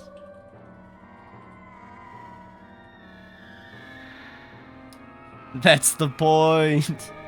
It's not the net result of one's life that's important. It's the day-to-day concerns, the personal victories, and the celebration of life. And love.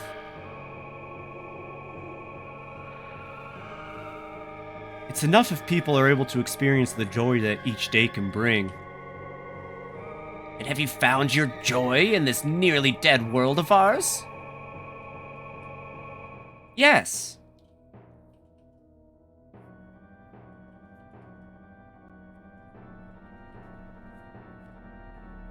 I know what love is. And I've learned to celebrate life and the living. My family lives on inside of me. I know what friendship is, and family. It is my dream to build a kingdom in which I can guarantee freedom and dignity. I have come to experience anew the love of my brother.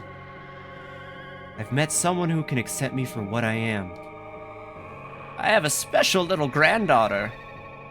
My friend's airship, and her love. I have my friends here, Kupo. You, my friends, me, wow, all of you.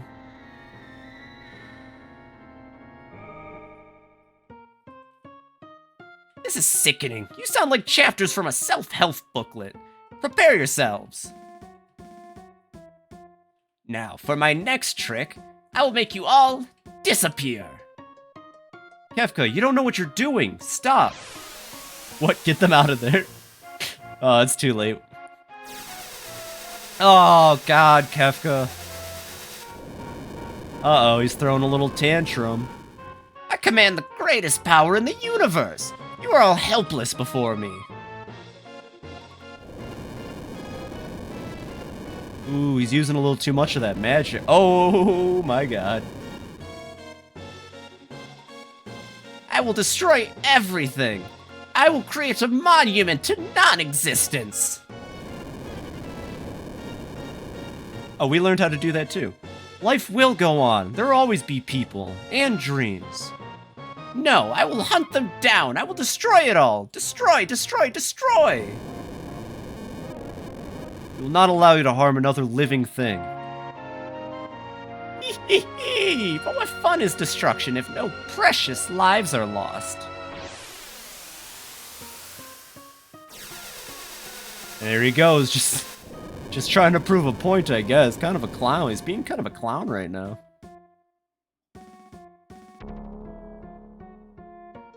Yes, Kefka, I know, you know how to do 3D triangle.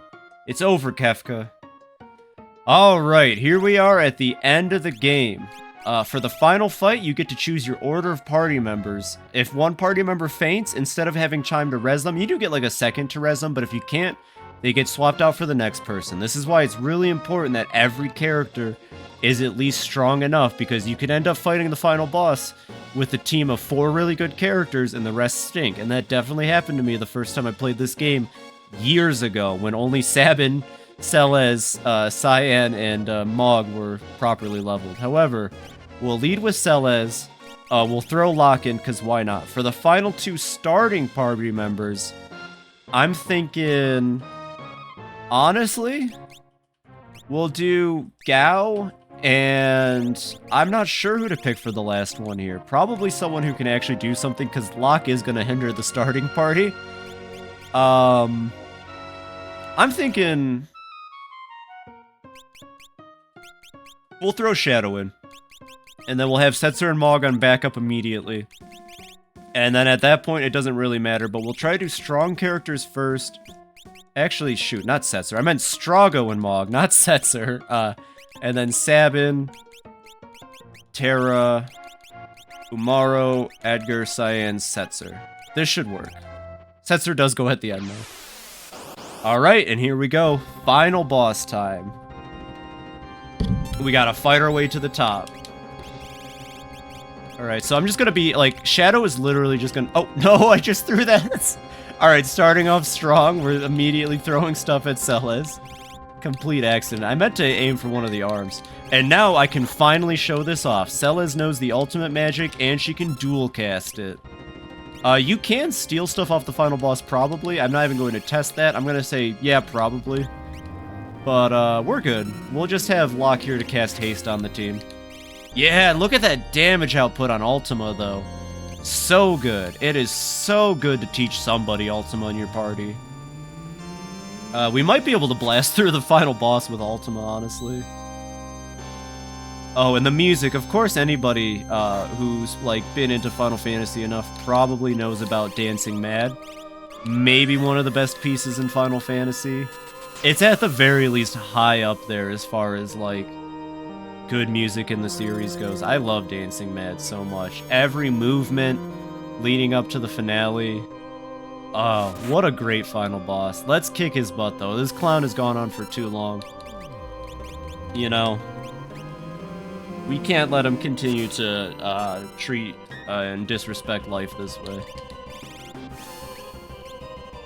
Just keep having Shadow throw random objects at the enemy. Yeah, Celes on the dual cast Ultima, though, is probably gonna win most of this. That Quake is gonna hurt, though, huh? It did hurt. Oh. Ooh. Okay. Okay, cool. I think that's the first half. Nice. Gao is almost down. I need to heal him up before he gets knocked out. Although if he gets knocked down and replaced, it's not the end of the world. This boss can throw a lot of really heavy hits at you if you're not ready, so you just gotta be prepared. You gotta play smart, use everything you've learned throughout the game here, because Kefka's not gonna pull any punches, and you shouldn't either. Anyways, here we are on the second half of the tower. This is the I got bored and started carving myself out a stone section of the tower. Oh, he's casting haste too. You know, I never gave Cyan the sky render, so I might as well throw it. Gao, just keep doing the white dragon for now. Locke, you know Cure 3. Okay, yeah, we'll have Locke cast Cure 3. Try to keep the team alive. Honestly, because Celes has the Paladin shield, she's probably not gonna take a lot of damage. With the Minerva plate and everything, Celes is really powerful. Not a lot's gonna hurt her here at the finale. A lot of different things you can hit. We'll just throw for the Kefka in the back, kind of tossing his arm out. Oh yeah, and I'm a big fan of dynamic music in video games. For older games, it's not as prevalent, but I don't think it was like that hard to code. The fact that every segment of the Kefka Tower has a different movement of Dancing Mad, though, makes me so happy. It's just all the nice touches come together here. You know what, Locke? Try to capture something. I believe in you.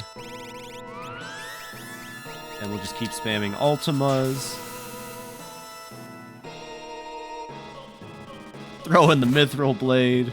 I mean, we're not going to need these items anymore. Might as well loosen up our inventory. Ooh, uh-oh. Oh, it was just Shadow that got frozen. Okay. Not a big deal. I can still do his turn for some reason, which is kind of funny. Oh, what's that going to do? Oh, well, they put him to sleep also. Not a big deal. Locke, you have fire, right? Yeah, Locke knows how to cast fire.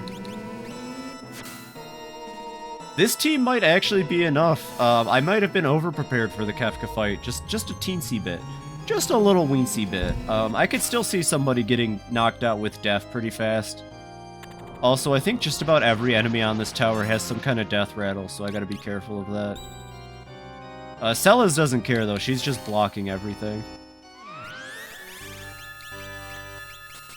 Go for another Ultima. And she has so much magic left from the, using the gold hairpin. Now, imagine if you did have the Celestiad. Being able to just blast out Ultimas at 1 MP is incredible. There is no better feeling in the world than just Ultima after Ultima after Ultima after Ultima, and you don't even have to check out your, MP at any point or be worried about that. Okay, they're casting heavy magic. Team's taking some damage. Oh, that's not me. Oh, Lord. Okay, Shadow's kind of low. Oh, she healed off of some of those hits thrown at her. Another Ultima drop. Yo, check it out. We got another Ultima drop. Okay, something died in there.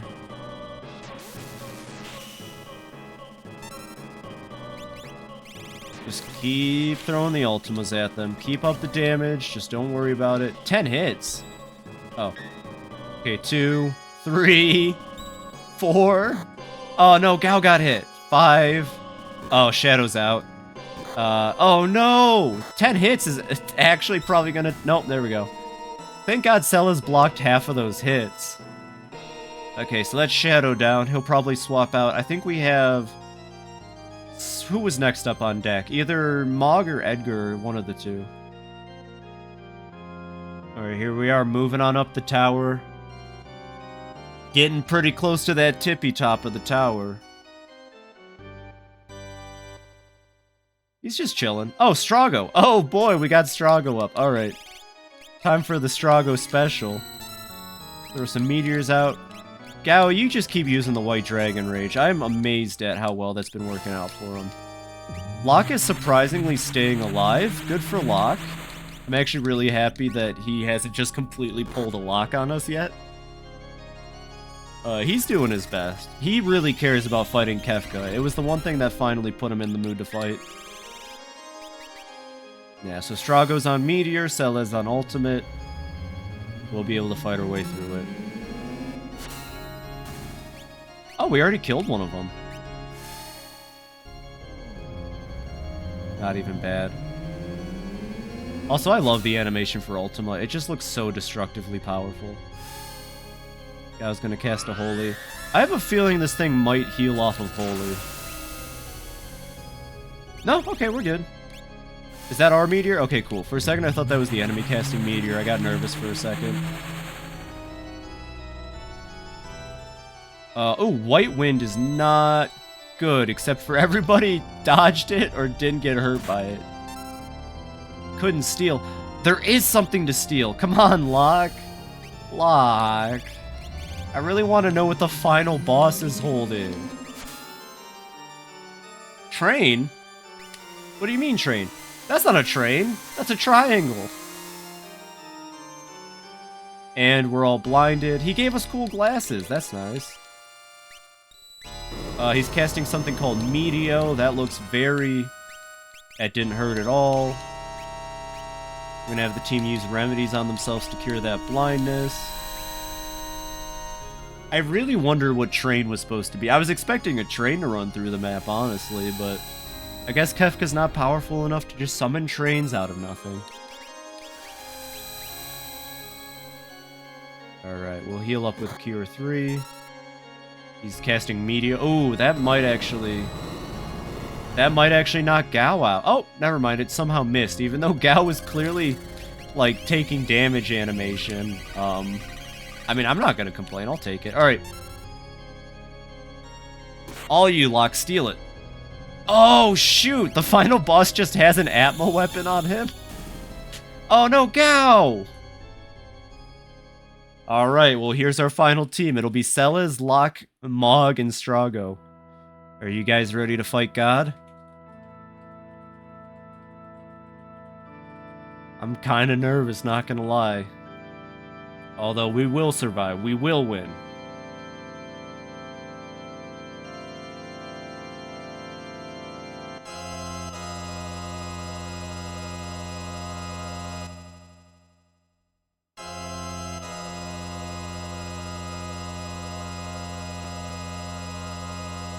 Oh no, he's hot! Life, dreams, hope. Where'd they come from, and where are they headed? These things, I'm going to destroy! Alright, Kefka. Not on my watch. Let's start by getting shells up on everybody. I know for a fact that he's gonna throw some really heavy magic at us. Locke already has shell. I don't know where Locke learned the ability to just auto have shell on him. We'll get that going. I'll have Terra... where's your haste? I'll have her cast haste on Mog and Strago. Alright, it's just us and Kefka. We got this. Alright, Mog, go for the jumps. Although I am worried Kefka probably is going to take holy damage pretty well. I'll have Strago keep it up with the meteors, because I just like having Strago cast meteor at this point. It's fun. And we'll just go out on the offensive for now. Okay, Fallen One immediately is not good. Alright, well, a Cure 3 should be fine. We'll have her Cure 3 into an Ultima. Thank God Mog jumped and got out of the way of Fallen One. Okay, no, he does take holy damage. We're good there. Come on, Locke, steal something. He does have something to steal. Okay, listen. This entire playthrough has come to this one point. Will Locke be able to steal an item off of the final boss? I'm sure we're all waiting with anticipation. Is that my Ultima or his Ultima? That's my Ultima. Okay.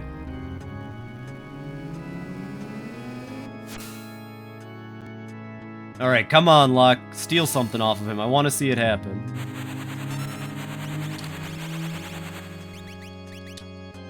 Keep casting Ultimas. Mog's jumps are really powerful. I highly recommend the Dragoon Boots. Mega Elixir. Hey, that's actually not bad. The end comes beyond chaos. Oh, you got like made a little head of himself. Oh, here he goes. He's casting Ultima. Or no, that's me. Never mind. I think we're already halfway through the fight if the screen is shaking like that. Poor guy never stood a chance against our hope. And we stole the Mega Elixir. We did it. Locke stole from Kefka. It was all worth it. Oh, okay, that's our meteor.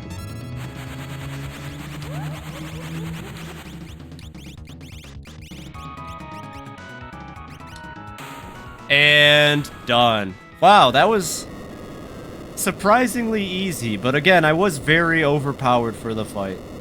We did it though. That's Final Fantasy VI. We can watch Kefka slowly fade away. Locke's redemption arc. Yeah, Locke actually survived the final boss of the game and stole a Mega Elixir. He did it! I'm so proud of you, Locke. You really did it. I think that's the one thing. Final Fantasy VI could have benefited from a super boss, but it's perfect in every other way. So what if Kefka's a bit easy if you do all the content? Doing all the content is part of the fun. And there's nothing more satisfying than Kefka having all these grand, lofty ideals about destroying just for you to obliterate him, honestly. It's a bit nice.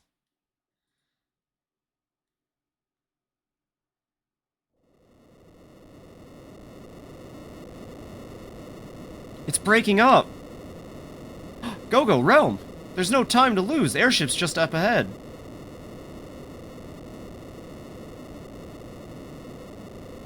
Come on, everybody. We have to work together.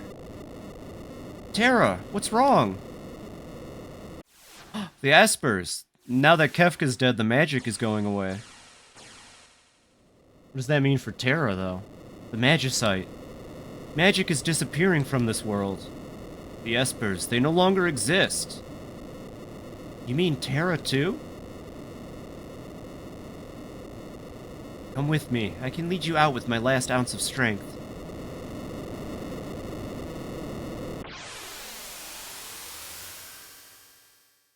Time for one of the coolest credit sequences in a game, too.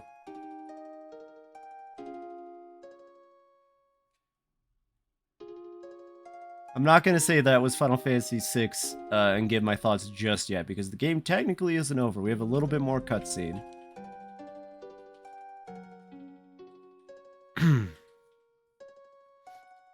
Man, that looks really nice. I don't remember that looking so nice. That almost looks... Wow. It's just book flipping, and I'm amazed. I've definitely got trash brain. Alright. Cyan as... Cyan Garamond.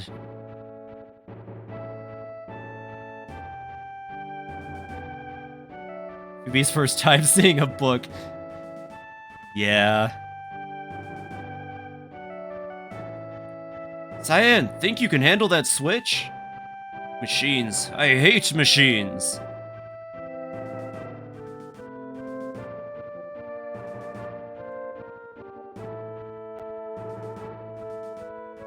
He figured it out. Oh, thank God.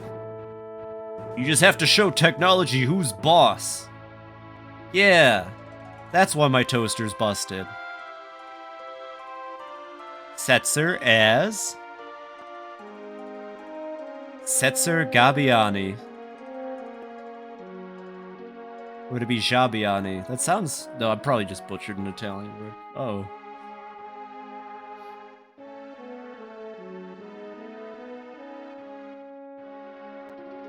Coin toss says, wait!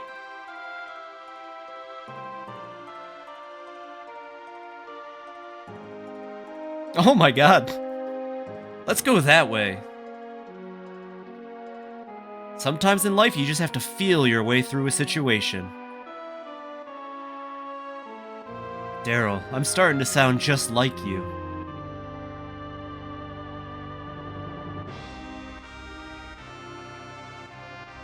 Edgar as... Edgar Roni Figaro. What a name, he's macaroni. Sabin as... Sabin Rene Figaro.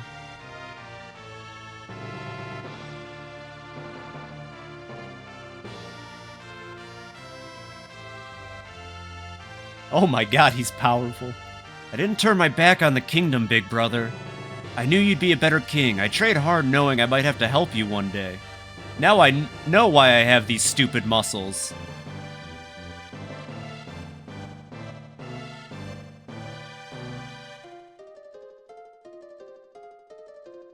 Mog as? Mog. They should have given him like a huge long name. Also, hearing everybody's theme song again in the end is really nice.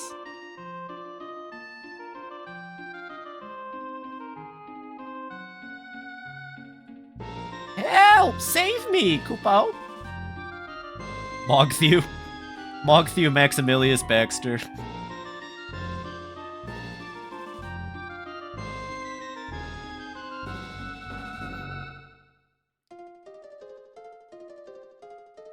The hair! Watch the hair, Kupo!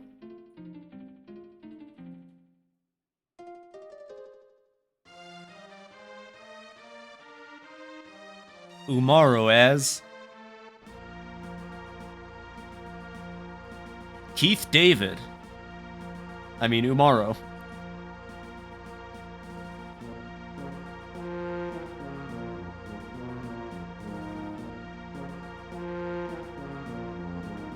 It won't open. Ugh. just plowing his way through it. Umaru is the main character. I'm an Umaru stan. Ooga! Well, thank God we brought the giant Yeti with us. Go as a carrot.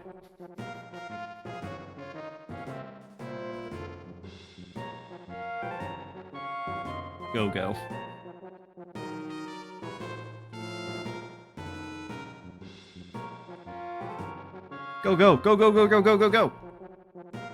Both buttons have to be pressed simultaneously. If only we had a mime. Go. Watch Celes and do exactly what she does. This is so fun.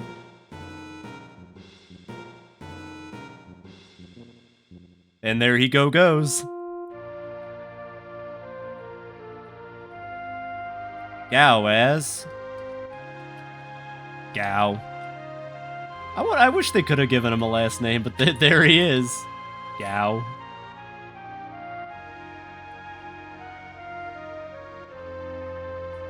And Gao would go to run a little company known as Shinra. Gao finds shortcut.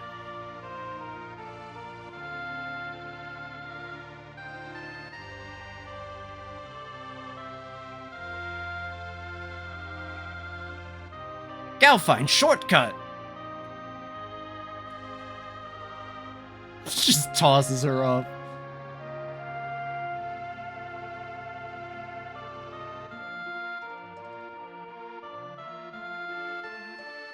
Locke as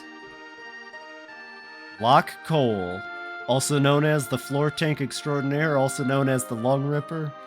Celes as Celes Share.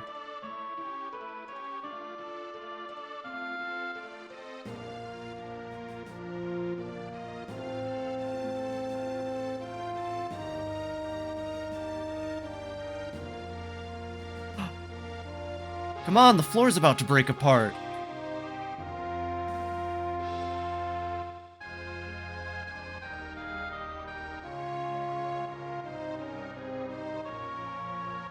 Locke.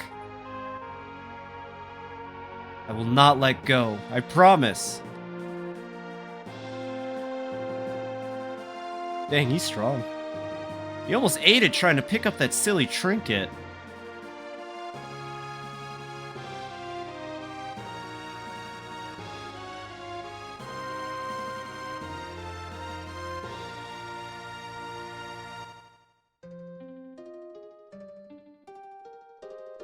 Tara as Tara Branford.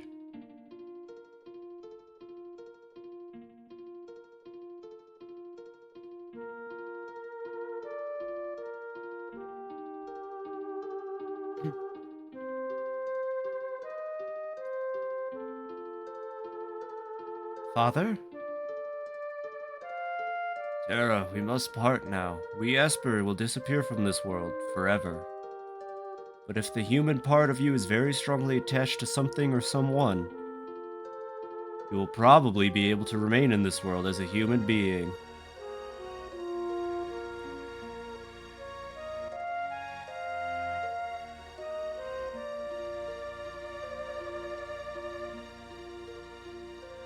Probably. I said probably, right? Realm as Realm Aroni. That person we left on the airship for the final dungeon.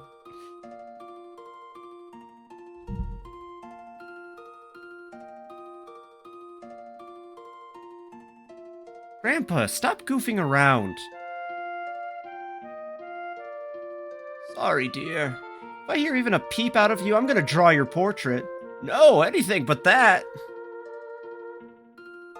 But you know, just once I'd really like to do a portrait of you. On canvas, of course. Realm, how could you be thinking about pictures at a time like this? Shadow as Shadow. Also Clyde. Aroni. but Shadow works.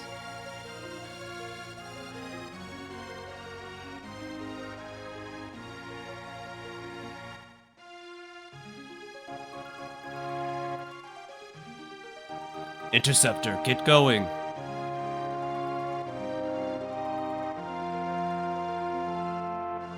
Stay well.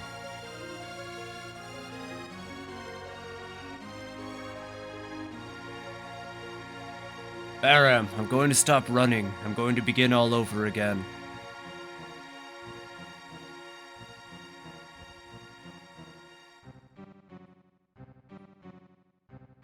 Strago as... Strago Magus. Or Magus. Magus. He's the old man.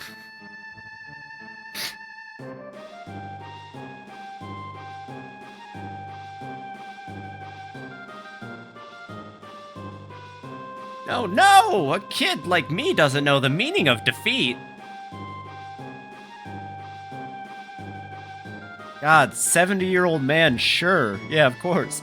Gotcha!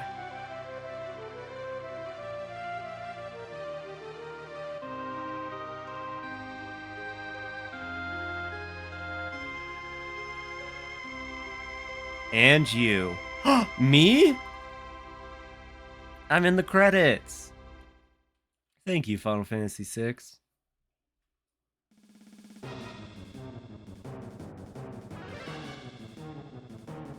Come with me.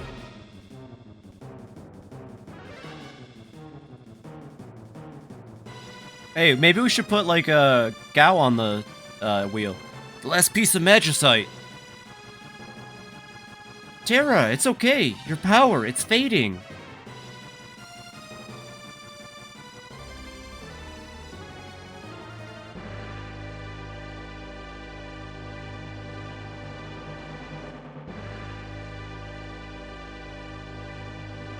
Terra, your strength is going.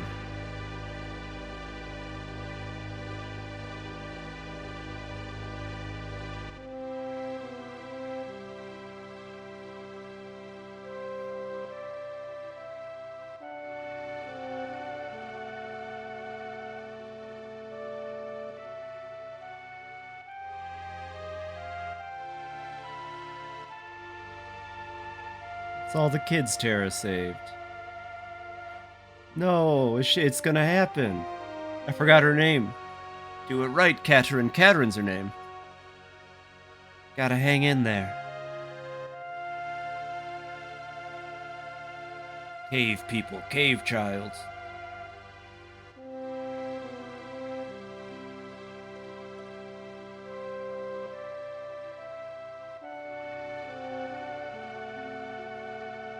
For a while longer. Just a little longer. Where's Terra?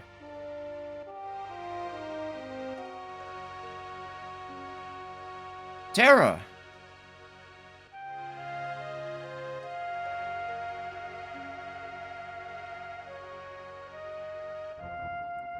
Thank you, Setzer. Didn't I say it before? This is the world's fastest ship.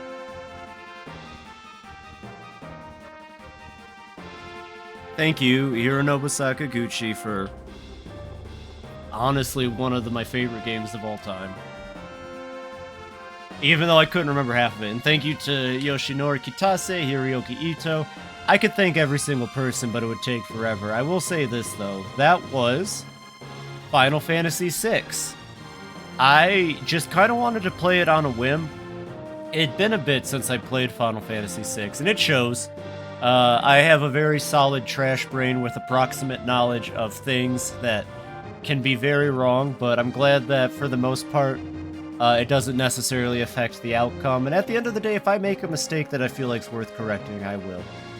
Thank you to Nobuo Uematsu, though, for the soundtrack, and Amano, of course, for all the amazing work he does with the art. I'm pretty sure he just does the Ukiyo-e paintings, and then it's like the actual art team of the game that translates his insane drawings into sprites and stuff. But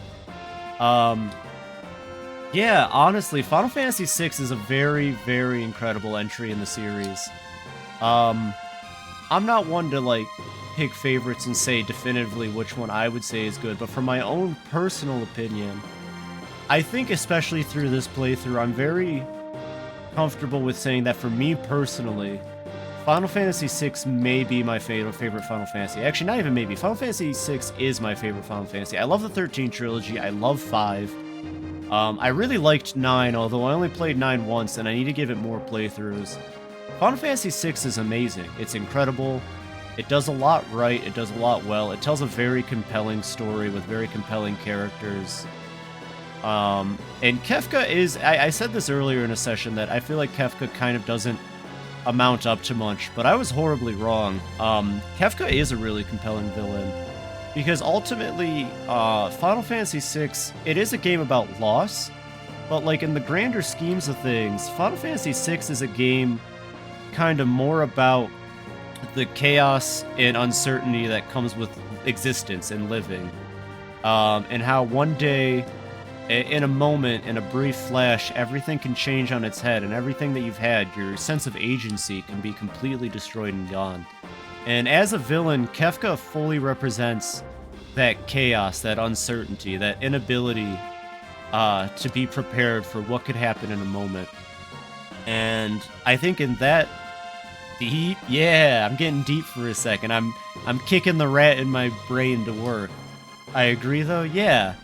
And loss is a part of that. But you see characters like Gao, he never deals with the loss of a person. Instead, Gao's story is that his father was too mentally incapable of ever caring for him and left him on the veldt to fend for himself. Terra, her parents were an Esper and a human. Kind of taboo relationship that resulted in her, which also resulted in her being captured, mind-controlled for most of her life. And yeah, some characters do deal with death unexpectedly, like the poisoning of Doma with cyan and stuff like that. And in real life, you know, speaking from experience, sometimes you never know what could happen. And that is just part of existence, is the uncertainty and, you know, what can happen.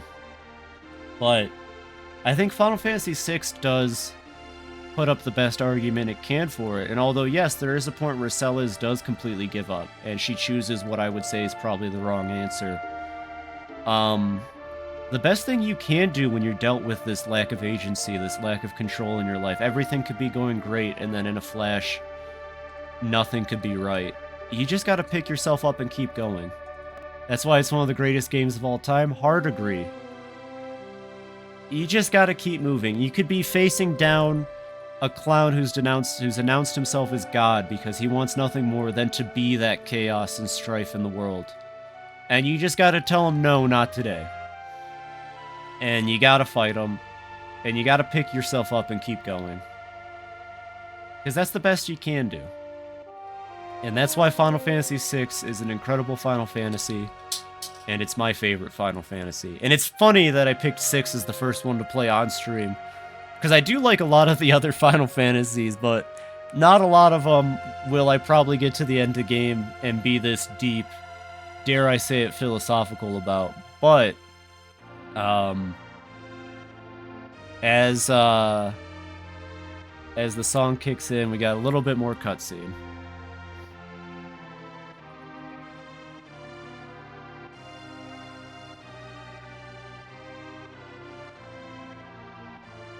She did it, and look at that. As Kefka is defeated, new life is birthed into this world.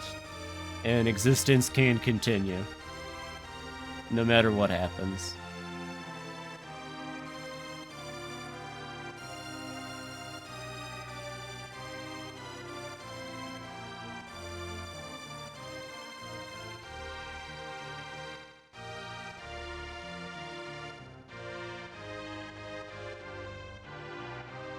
I will say, though, I probably won't play another Final Fantasy for some time. The next one I play will probably either be 3 or 7, as those are the only 2 out of the Sakaguchi 10 that I haven't played. Because Sakaguchi, from my understanding, stopped after 10. And I know 7 would be very worth it. Wow, that's amazing. Look at that. Right here at the very end of it, you know, as I get super, how do I, 1 second. And let's just, god dang, this is difficult to figure out. Where is, there it is, and block. Haha, right at the end of the stream when everything's great, in comes some amazing comment from a real person, by the way. Totally real, super real person. And I'm gonna report them as well. Cool.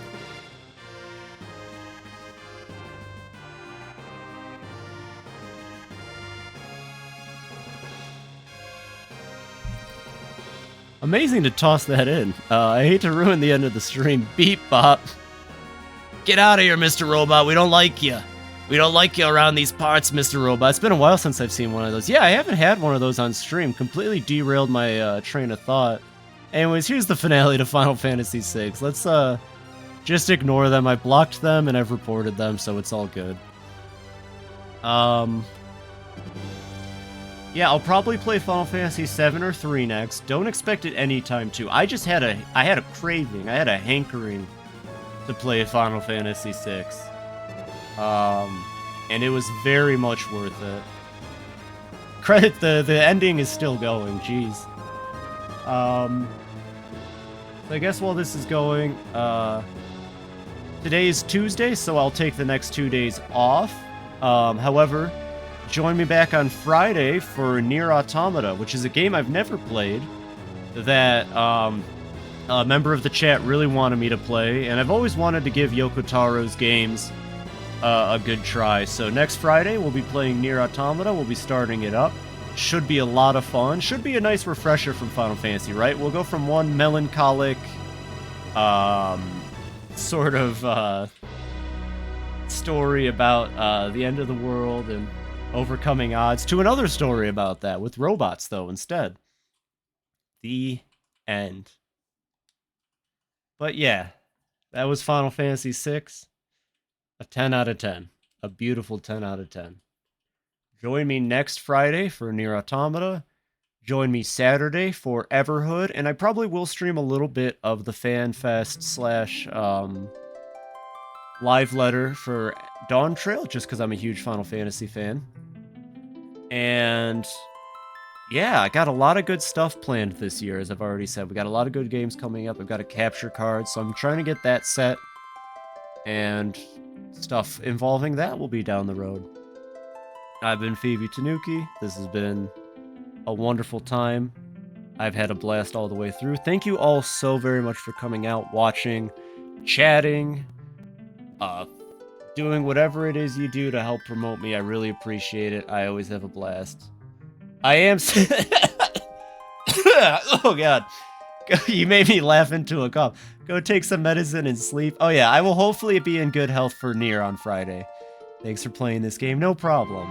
It was my, I don't want to say my honor. That sounds like something Cyan would say. But you know what? Screw it. It was my honor. I'm going to rest up for the week. Mr. Thou. Yeah. I'll see you all on Friday. In the meantime, have a wonderful week. Stay warm. Don't get sick like me. It was a mistake. I definitely did it on purpose, of course. And y'all have a wonderful night. Good night, everybody.